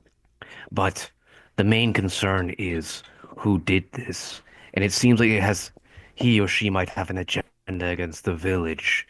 Have you or your town's leader aggravated anyone else? Well, or did anything to cause them to do this? I'll be honest, even before he came over here to help me, that town guard never really, me and that town guard never really got along too well. I'm a little suspicious that he decided to just cut and run after that thing lifted up my son like that, although I wasn't really focused on him. Still, I'm not sure that he's really doing his job properly. He's supposedly on patrol tonight, so we might see him later on. I don't know if he'll decide to show his face around here again after the talking to that I gave him. No one can be this careless. It seems too planned out. Him trying to poison the cows, him trying to give you the milk, him trying to make you seem like as if you're responsible. Because if that reached the widespread of people, it could have killed various people, and it would have sent you on trial. Now that you mention it, one of his jobs as the Night Watch is to deliver the milk. I'm not good with people, so I might not be reading this right, but didn't you say one of the symptoms was like getting real sweaty and feverish? That's right. It happened to my son on the first night. And he lost his voice? That's right. But he's on patrol? Like a day later? That's right. I don't pretend to know what he does on his job, but I can't imagine that he's doing it very effectively at the moment. Maybe he didn't actually lose his voice and he was just faking it. And maybe I think, with this person who's done this to you, I think he's trying to set you up. Because if the milk has gone widespread, it's enough to shut down your tavern and enough to sentence you to court trial.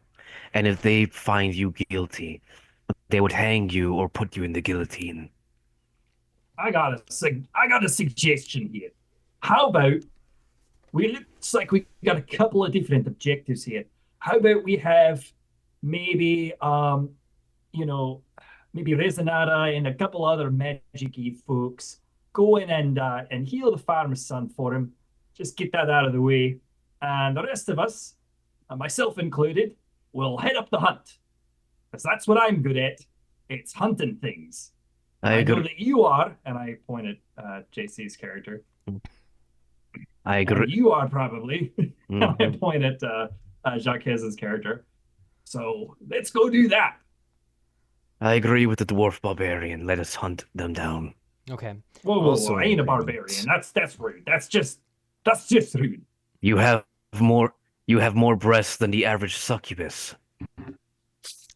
Well, with that, the farmer ushers the magic users into the across the crops to the farmhouse, and as you enter in through a squeaky, porch swinging door, he takes you through. It's a very modest dwelling, just one story, and there's a simple kitchen and a couple of bedrooms. And one of the bedrooms towards the back, he's like, "Well, I warn you, he's not doing too well, so." Just be gentle and anything you can do, I'd be grateful for. Right. He kind of opens the door and it's all dark in there. It's pretty close to nightfall has happened already, so it's pretty dark. And the kid is just you can just see him under the covers and he's just asleep.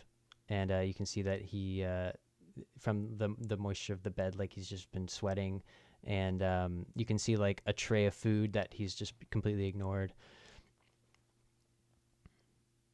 We can already tell that he does indeed have the dark magic on him as well, can't we? It'd be pretty simple inference at this point. And with that knowledge in mind, I'm going to attempt to heal the kid with a song of healing. And I'm going to take out my lute and try to play him a healing melody that's going to try to break the curse and dark magic that's on him. Okay, make a performance check with +2 for your loot. May I give advantage? How would you like to help? So Resonetta, realizing the Fae are still with her, she will cup a couple balls of light in her hand, just whisper some just quiet words, and then push towards the bard to have them just encircle him as he plays. All right, you get a d6 too. And shoot. Oh, that is a +6. Okay, with the +2 I got with the lute, that'd be an 8. I got a 6 Oh, in the ouch. roll. Wait, okay, so a little fuzzy on the math there, but I'm going to say that did not pass regardless of how it shakes out. And as the song dwindles down to nothing, a few minutes pass in silence, and the farmer kind of comes up and shakes the boy a little bit. Son, are you okay? And you don't really see any signs of life. Like, you can see that he's still very shallowly breathing, but it didn't seem to work. And he kind of turns back to you and he's like, I don't think it worked. And this is a part where my character just step in out of nowhere, finding like wanting to help too. That because the potion or magic you're using has been outdated. While y'all busy trying to help animals, I was out there trying to find the cure of the dark magic, and here it is. The powerful elixir that removes all dark magic from any being. I hope that y'all will find it use. All right, so you were out there scrounging around in the wilderness during this whole. Perhaps you left early from the bar, and you were really like, you thought you had you're like, I think I know what's going to happen here. I'm going to go to this like river and with my vial and fish out this magic elixir. Let's have you roll a perception check to see if you found what you were looking for. Okay, so is that like a So you're gonna roll D6 or D20? Anytime there's a, I keep saying check, but in the rules it's an ability attempt. Anytime you attempt one of your skills, a skill attempt, it's a D20, 20-sided die.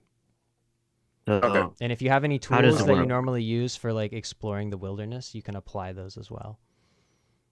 Yeah, for my character, since he's a hibernate werewolf, he has like supernatural sense. So any other sense of elixir, magic, he can smell it out. Okay, let's give you advantage And then. found So make easier. your perception check, your perception attempt with advantage. So that's a D20 die plus your perception.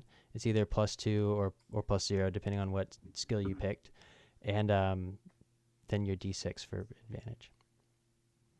Quick question: How do we know who rolls for goes? Well, it's Jacaz's Is there a idea, script? and he's using his werewolf powers, so that's gonna just be his role. I don't think anyone's helping him. Okay. All right, sounds good. Okay, I'll roll it now. And I roll a 12 for D20. Okay. I don't know what that is, honestly. So you rolled a 12 with your D20. That's enough to pass regardless, but add on a D6 because you're using the acute sense of your werewolf form.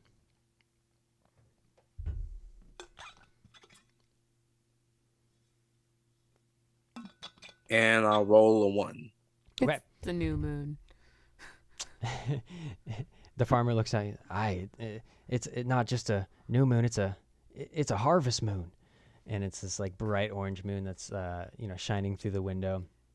It was going to be the perfect night for my crops, but my boy was supposed to help me. And he's kind of going into the sad story, but then you're interrupted by the slamming of his screen door as this werewolf kind of trudges through the house.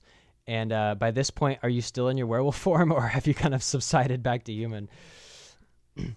My characters is like kind of like in the werewolf form. Most of my characters like Bill trying to hold his form even on the full moon. That's why in the tavern he become more aggressive throughout in the beginning because he was trying to hold that form in. So practically my character is more like Kratos mixed with Wolverine, but in medieval time. Sure, if that makes sense. But in medieval, absolutely. As I step in to shoot my crossbow.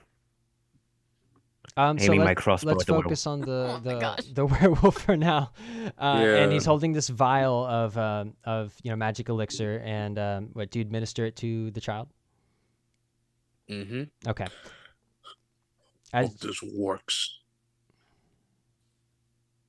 As you do so, a few minutes later, the child, his eyes kind of start fluttering a little bit, and he starts breathing a bit more heavily, and the farmer kind of looks, this is definitely an improvement. Where did you get that water from, Mr. Werewolf, sir? You can call me Vodkania, or you could call me Vulcan. And I got this elixir from a magical healing properties off of the Reese of Valhalla. Let's say it was like a spring that was an offshoot of a river that you found while you were spring. That's what I'm trying to think. On your hunting party with Gavin's character, and who else went? Who else was hunting? John Carlos's character. And right as you were finding the elixir and sort of scooping it into a vial, which is not easy to do when you have giant werewolf claws. The wildlife of the area of this sort of like it's this dense forest where the spring had sort of coiled into was disturbed by the presence of a hulking beast kind of ravaging through it and began to get a little haywire. And the farmer had mentioned these coyotes that had been kind of patrolling over the last few nights. You started to hear howling and circling you. I hear it. Me too. They were closing in on Gavin and John Carlos's characters as you decided to leave, and that's where they are now, being encircled by coyotes. As I decided to bring out my silver crossbows blessed by priests, and then my silver saber, I decided to get ready.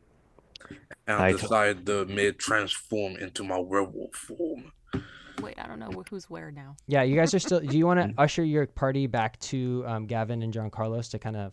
Yeah, there was two distinct groups doing different things at the same time. Yeah. So I think some characters can be one place, but not both places. Yeah. So what I was getting at, Jacques, is that if you left them to come to the other group of players, then it's usually a good idea to like tell them to come back to like once things have wrapped up in one spot to kind of rejoin with the group.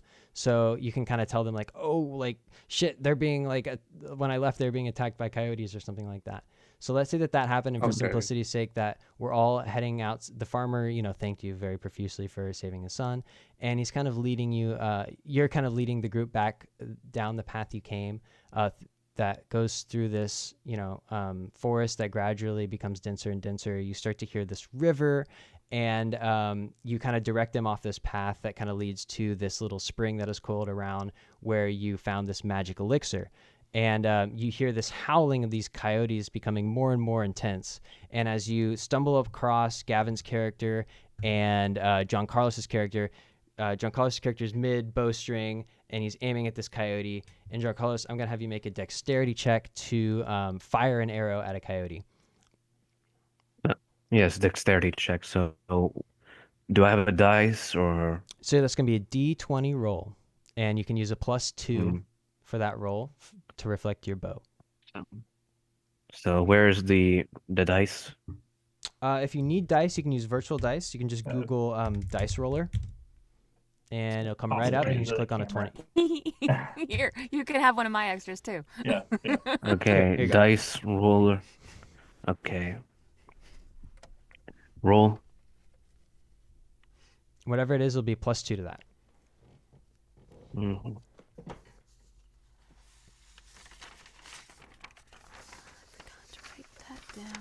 My Claymore's not blessed by anything. It's just a big fucking sword. And while I ask Jaquiz's character, I ask him if these are these friends of yours, Mr. Werewolf? So John Carlos, I'm gonna need the number for your dice roll. You just fired an arrow at a coyote. hmm It's a crossbow, Oh, crossbow. Sorry. like like Von Helsing. There's my character is a combination of Alucard, Von Helsing, and then Vampire Hunter D. And that's how you know. And then obviously because of Jaquiz's character, there is a sort of rivalry right there. But obviously, me and Jaquiz are more like the more So if unorthodox if characters. it's not the number you were expecting to see, that's okay. It's not a bad thing. It'll just mean that we'll need some help from our compatriots to solve the problem. So it can make for a better experience in some respects, even if it doesn't work out the way you're thinking. So if it's a low number, don't be shy. I just need the number so we know what to do. Nice. Mhm.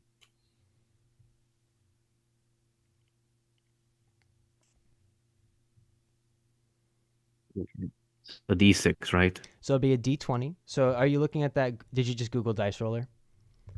Yep. It's the D20. orange. It's the orange 20. If you just click on that, it'll give you the roll, and then you can add a Alright. +2 to that for to reflect your bow. Got it. Mm-hmm. 18. Okay, you skewer that coyote, and it gives a yelp as it was mid jump to aiming for your jugular. It's now on the ground with an arrow sticking out of it, and Gavin's dwarven character is engaged with a similarly sized coyote on the other side of the clearing. Yeah, I want to take. I'm gonna do like a crescent strike, and try to maybe hit a couple of them if I can, Okay. because I've got like this big like control weapon. A quick survey reveals 5 coyotes, one of which has just been killed. Okay. My typical MO, because I'm a Dex character and a rogue, is I find high ground. I'm assuming there's trees. Oh yeah, there's plenty of trees, so you can definitely climb up on a tree and overlook the Yeah. situation. I used my whip and get up on a tree branch. And they're coyotes, so I bust out my 2 side pistols and take aim and probably try to clock at least one of them. All right, with, let's have Gavin roll my sidearms. his roll for Go for it. Yeah, you however first, you much first. over 12 you get, Gavin, is how many extra coyotes you'll get. I don't have to worry about that. In fact, I rolled a 5. Okay, the coyotes duck underneath the swinging. Was it a battle axe? A claymore. It's Claymore. it's a big Claymore. sword. And 2 of them jump onto you and latch onto that big red beard, and just start clawing at you. And right. Oh shit! Not the beard! Goddamn! Yeah, tufts are flying of scarlet locks that are My glorious glinting hair! in the harvest moon, and Oh no. Kree is just overlooking, waiting for the right moment to fire. So you can go ahead and make a dexterity check Don't and worry use about a me. +2 I'm for your causing a firearm. distraction. Gosh. Need any assistance, dwarf?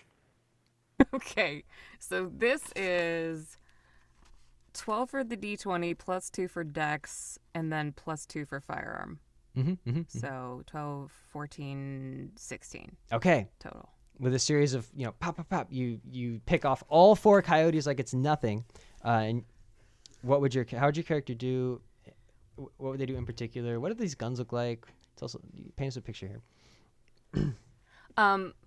They are family heirlooms, so they're a little rusty, but I take real good care of them. So they're well oiled, but they've got a little bit of like wear on the bottom, and like the like bone is kind of like worn off, kind of chipped.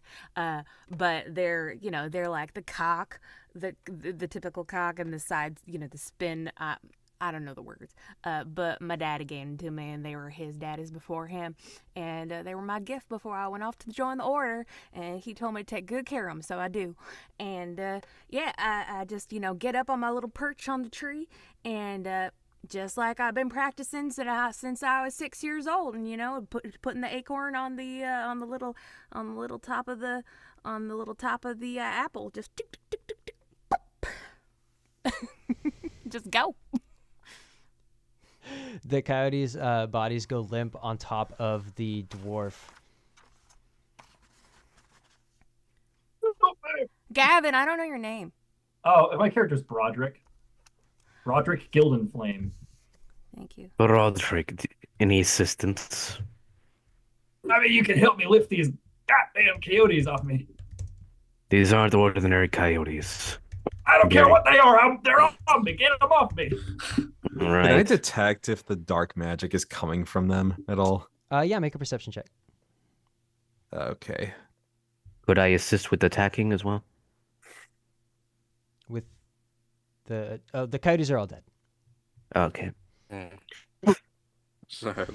Don't even bother. That's a 4. It's a 4. Okay, you can't really tell if the coyotes have been affected. Although from the sounds of their howling, it occurs to you that they probably haven't been, because their howling was nice and loud, but squarely in the form of a coyote.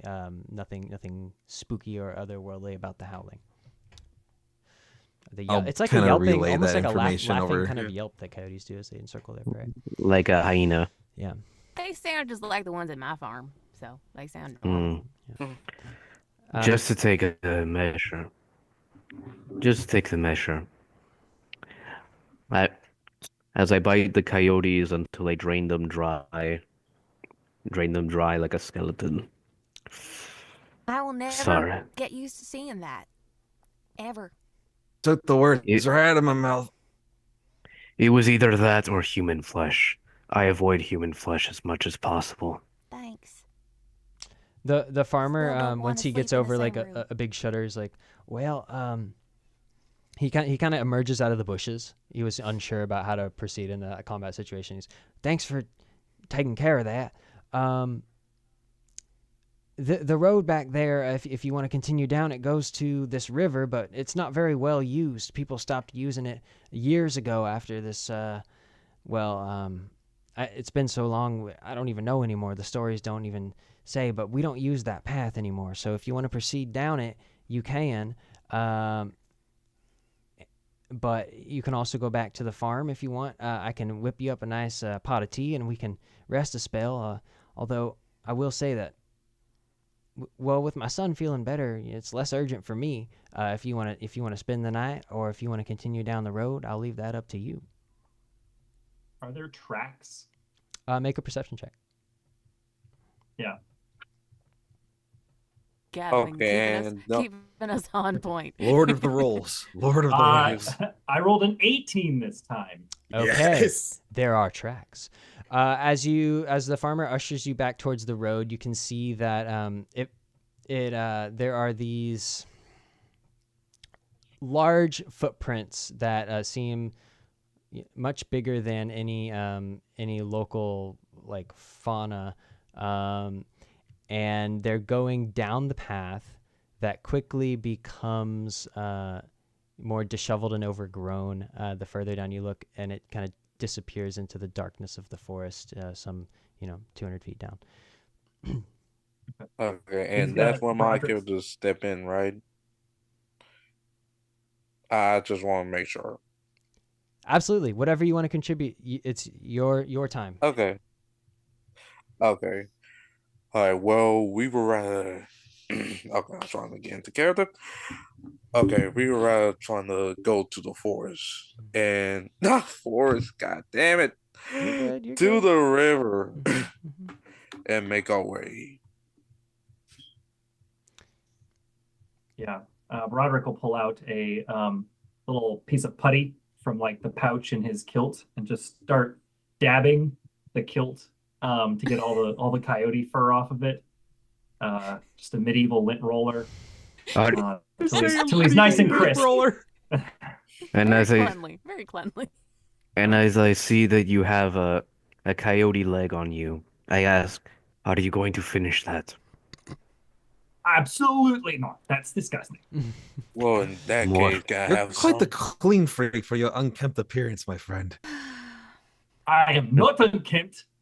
That is a common misconception. All dwarves look like this. Okay? That is an objective point of view, my friend. There is nothing I disagreeable don't about see what I anything said. strange.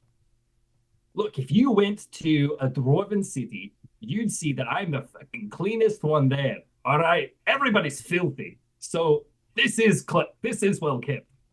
He actually looks a lot like my Uncle Billy. Is that an insult or a compliment? Was his name Gilden Flame? No. Okay. Billy well, Crabtree. I All got my family family's everywhere. last I name's never know. Crabtree. Maybe we should get after those tracks now. Yeah, Oh. Yes, Alright. absolutely. yeah, the more the better. As Hmm. you follow the tracks into the night,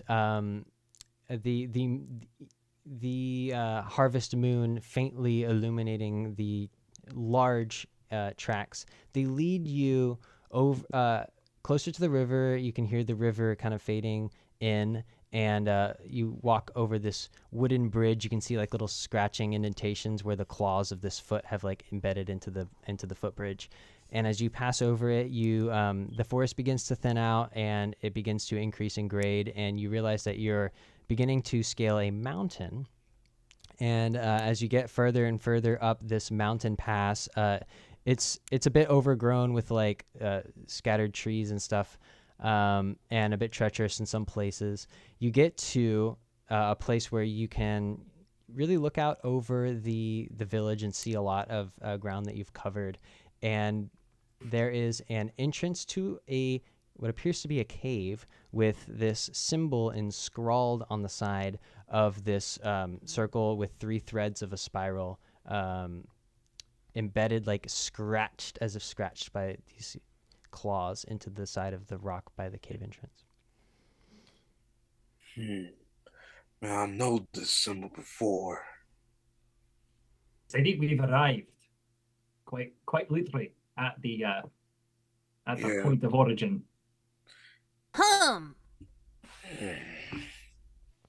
You can Yes. hear these whisperings kind of fade in around you of these distressed voices in agony that start small and begin to grow. It's, to the effect of like, help me, and these like, really, really distressed, agonized voices get louder and louder, and as the tortured souls, assail your eardrums, I'm gonna have all of you make a Oh, no. perception or a charisma check to sort of reason with this apparent madness that is swelling up around you. Sanity saves. Could It's, some can I Hey, Can I are do- you okay? can I make a perception or something like that? I'm just gonna have all of you make your perception checks. If you want to use charisma, you can as well, and it'll just be a flat D20 unless you have some kind of tool that helps you. But let's just do 11. D20s plus your perception. And if you get lower than I wanted to use charisma because I'm bad at it. Yeah. We know I'm not rolling charisma unless I absolutely have to. 14. So D20 plus what? plus your perception or your charisma. So what will my perception or charisma be? Well, the way you create a character is really simple in Voices and Choices. You just pick one skill that your character is really good at. You give that a +2. So if you're like a really strong guy, you can give your strength a +2. And then you just pick one skill that you're really bad at, and you give it a -2. So that could be either your dexterity, your charisma, or your perception. So what is the balance type? You pick one +2 and one -2. It balances itself out. I think since you have a crossbow, you'd probably be dexterity focused. No, it makes sense. I would put your +2 there, and then pick a skill that you have a -2 in. A -2 that I would have. I mean, my character doesn't really like sunlight a lot, and doesn't like sunlight a lot and relies more on like how to say this. I guess you could say in daytime a little heavy, like in daytime more armored, but nighttime more fluid. For your character, I'd probably think it'd be charisma as a -2 because it seems like you're more concerned with like eating flesh than like making a good impression on folks around you. So dexterity +2 and charisma -2 would be a good way to go. By the way, at the end of the session, everyone gets to pick one skill and give it an extra +1. So you can balance out the weak areas. Or Put just this focus on merry your strengths. band together. Yes. This Rezo Knight picked us. So Matthew. Oh, Matthew has just been like, So he's a bit laissez-faire. He likes to kind of like let his pupils sort it out for themselves and learn on the job. I'll He be just- honest, I he pulled cards completely out of a forgot hat. Matthew was here. so you say the He's plus still in the 2. tavern. I'll just be like, "Oh, you're still here." Scared me. So you say D20 +2, right? Yes, yeah. Everyone if you get higher than 12, then you passed. If you got lower than 12, then you failed. 16. Okay, you passed. All right. So for those of you, This did anyone doesn't- fail? I mean, I got an I mean, 11. that's I'm not okay. sure if that counts. I'm not sure what the DC is. It's always 12. Womp Oh womp. no, our bard. So this madness. I'll of, be fine. Of these whispering, and there are these like kind of crystals that are sort of embedded around the rim of the cave in various spots, and the voices seem to be coming from those crystals, and the tortured souls have sort of made it such that you're gonna have disadvantage on the next check that you make as you enter. Yeah, I got a bad feeling about this, guys. I'll be real with you. You're sweating. Like you got some like droplets on your upper lip. Yeah, that affected me a lot more than I thought it would. But I don't think perhaps we I've should ever make seen haste you and in head that in sweat. regardless. As you Hair. Kinda gross. For look. Would you like a hair for look? you I am okay, my friend. Thank you. as you enter No, further down into the cave, I'm sort of pushing us along here because we're running out of time. You see the shadow of what could be a very tall beast. It's kind of hard to tell from campfire around the corner of this sort of like opening that you're about to stumble into, and you can hear this like kind of like this howling that this otherworldly howling that the farmer had mentioned before. No, it can't be. You, my only brother. You the one be causing all this. Why?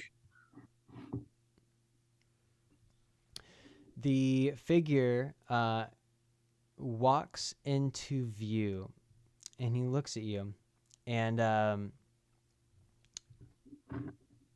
let's say he too is afflicted by the curse of lycanthropy, and he's a hulking werewolf, and he says, "Brother, I did not expect to see you at such a late hour." Why do you kill all these innocent people? Innocent people. Do you not hear all those screams that you just caused there? I did this to get my child's voice back. And he too kind of launches into this story about how his son, and I'll just abbreviate it because I want to be respectful of everyone's time, had been dabbling in dark magic to make himself the most, give himself the strongest voice in all the land. And it backfired and resulted in him suffering the same sickness as the farmer's child. And he descended into a comatose state and eventually passed away. And because of that, this werewolf who's now standing before you has been hell-bent on stealing the voices of other people and has sort of slipped into this like madness. But whatever you cause it, this will not bring your son back. And he becomes very I angry. agree with your and brother here. He lets out a scream and just begins to attack you in his madness. Lurches forward and like Are tries we to swipe good you to with the kill claw. your If that's brother, or where you what's wanna the be. optics on this? I wouldn't mind it. As I pass him a silver knife, Wow. blessed by priests and drenched in holy water. All right, Take good care of it. Jaquez, make a dexterity check with advantage because it's silvered, and you're gonna have +1 because it's just a dagger. We're just gonna let these two brothers hash it out. I'm just gonna sit back. Yeah, and can I just We're use not about my to do it. advantage to transform fully into my werewolf form? No, let's say this happens really quickly, and he was already in his Okay. werewolf form, which affected his judgment. So, you being his brother didn't seem to affect him that much. Okay.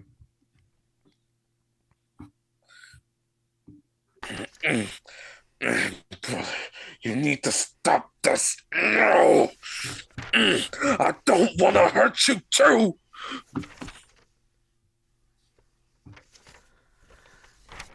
So we're all agreed we're gonna stop this curse and yeah. This is the bad guy, right? No, he's no bad guy. He's my brother that does best things in order to save his son. So, Jaquez, Yeah, what's but what's your role? Oh, okay. My role is a 14. Okay, so you managed to duck out of the way in just the right spot as he's swiping his claw at you, and you have the opportunity to either stab him under the rib cage or potentially like use this shift in momentum to kind of pin him against the wall or the ground. Yeah. Mostly I will use this chance to pin him against the wall on the ground. Okay, so he's going to you know, as you've restrained him, he's gonna like recede back into his human form a little bit and just like look up at you and say, "Brother, I'm so sorry. I never meant to hurt you. My son, he was suffering so much." He kind of looks up at you and well, you're restraining him, so he can't really move anymore, but he's not really like struggling against you anymore. You can still hear these like tortured whispers of this cave as these voices are like encapsulated in these gems surrounding you. It's okay, brother. I accept your apology for all the crimes you committed. You must have to pay for your sins in the blind eye of justice. What will... And there's no justification for the innocents you've harmed. For one, you know what you must do. As members of the order, sorry, I know this is a tense moment. Are we obligated to bring this criminal back to face justice? Yes, Yeah, that's why if Matthew finds out that you guys like killed him and you didn't absolutely have to, it wasn't like to protect someone else. There'll probably be some repercussions because usually they want to take him to trial. Yeah, and we're acolytes, so we're like, I don't even want to kill him at that point, like... especially if you're transforming in his human form. But so Matthew's drinking in a trying to tavern subdue. at the base of a mountain, so who knows? I'm going to ask the group does anybody have a way to restrain him so we could take him down the mountain in custody? I have rope. Is that going to hold a werewolf? And for me, rope. I got this particular technique that I learned from my people that can suppress the werewolf form. All it needs is some silver, like some source of silver. We got the Right dagger. here, my friend. Thank you very much. If I tie this to the rope, entangle it, this will maintain it its human form for a while.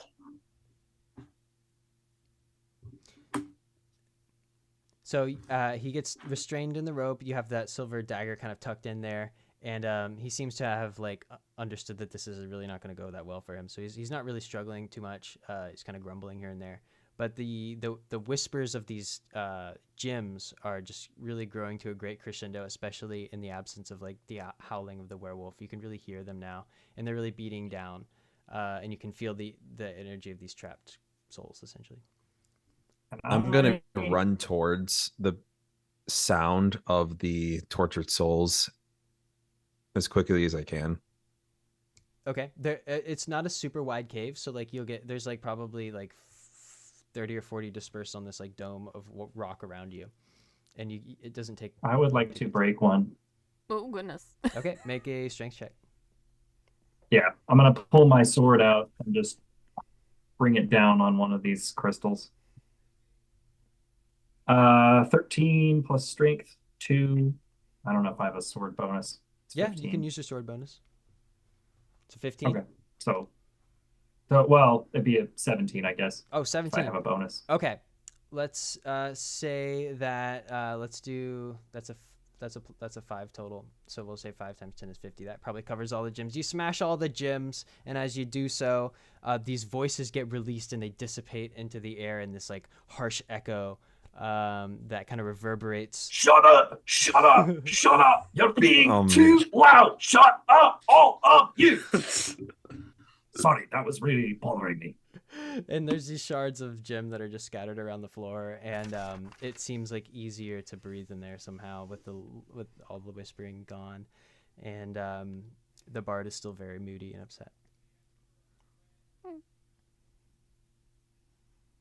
I'm gonna be holding my face in my hands, just thinking about this, seeing this guy going swinging the sword and destroying all these things, and then the screams of torture are just silenced, and just like, did we just do something very bad just now? I don't think too much about it. Usually works for me. I'll say that's the problem. You didn't think at all. You just started destroying stuff. Bard, make a perception check with disadvantage. Okay. Okay, what do I roll for the disadvantage? It's a D6, but it's negative. Okay, so that's a 7 total. Ooh. Yes, it occurs to you that you've just done something very bad, and you believe that the souls have vanished into thin air. In reality, they just got released back to their owners.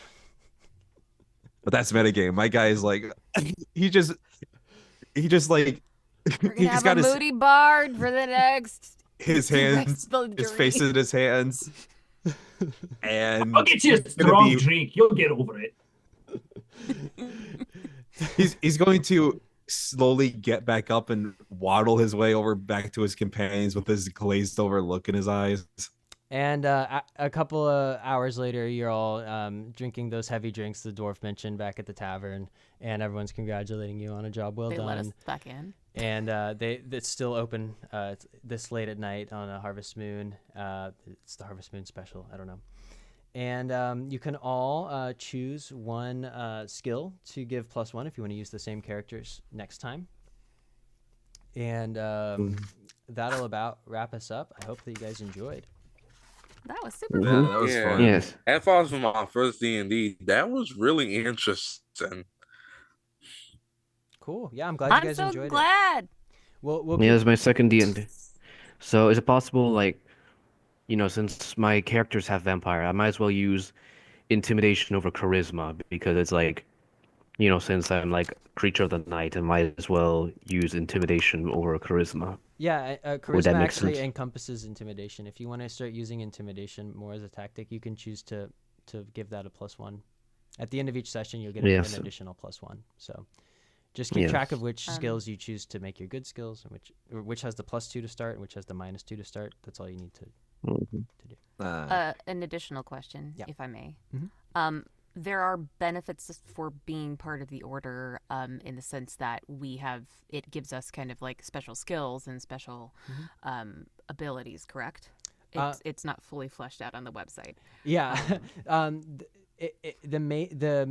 those who are magically inclined in the order practice this form of like voice magic, and so they're very interested in developing those kinds of capabilities. So you'll get to learn some over the months of your study with the order, you'll pick up on some of these magical teachings, so you can kind of infuse them into your problem solving. And if you do so, magic is risky, but it has the high reward payoff. So yeah, you can you can draw upon those kinds of teachings from the order.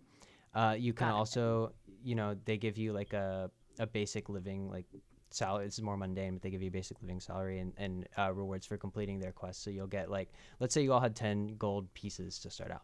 They'll give you an extra 10 for having finished this quest, and you can buy whatever you want from any stores and any major settlements. So anything you can think of. A gold piece is the value of that is kind of like hard to figure out, but like let's say the ale you're drinking was worth like 1 gold piece, and a magic like potion of an elixir, for instance, that you found on the river would be like 20 gold pieces. That's very quick math, and I don't know how helpful that is, but yeah, I'm worth everyone one gets plus potion. 10 gold from the order for finishing this quest that Matthew hands you in his drunken state. Oh, how much? 10 gold pieces each, so Oh, I bringing got your 10 total gold. to 20. I have 20 gold. And we're gonna do Thank you. this. Oh, Tony says I kind of got lost where my character was, so I'm gonna say he passed out from ginger wine and slept the night with the cow. Yeah, that's valid. That was so funny. We're gonna do this once a month, so we're Ginger gonna have beer another wine. one in Beard wine. December. So you can look on the website. I'll give a link to the website, and I said I would do some other links as well. Hold on. / workshop events. Oops. Get this link for you guys. Learn roleplay workouts. You can register for the roleplay workouts here, and as members, you get to play for free. So you can go ahead and register for next month, December 10th, if you want to, and then I'll have all the dates for the coming months up there soon. But we'll do this once a month on a Tuesday, 5:30, and what was I gonna say? Oh yeah, you guys should totally check out Roll Warriors, which is Gavin's podcast. Let me pull up the link. Woo! Not quite D&D. We do like sci-fi themed role-playing games. So I did season 1 is Cyberpunk. So netrunners and medtechs and gunfights. And then season 2 is set in space. It's a space opera. So. And then I was gonna Are get there zombies? Space zombies. I need space zombies. Speaking of space, There's like Borgie kind That of people. counts. Yeah. Excellent. I'm there. speaking of space zombies, I was replaying through Halo, and it's like, oh my God, I realized how much of a pain the Flood was. I don't know if you know what the Flood is, but it's like, Yeah. I would love to have a campaign where they had some type of enemy that was like that, but that's a hypothetical. Okay, this is Giselle's video. I don't know where she went. She dropped out about 10 minutes in, but that's a link to the video that she animated for us. So if you guys want to check that out. And anyway, we are always streaming Tuesdays at 5:30. So if you want to stop by at a community hub and just to hang out,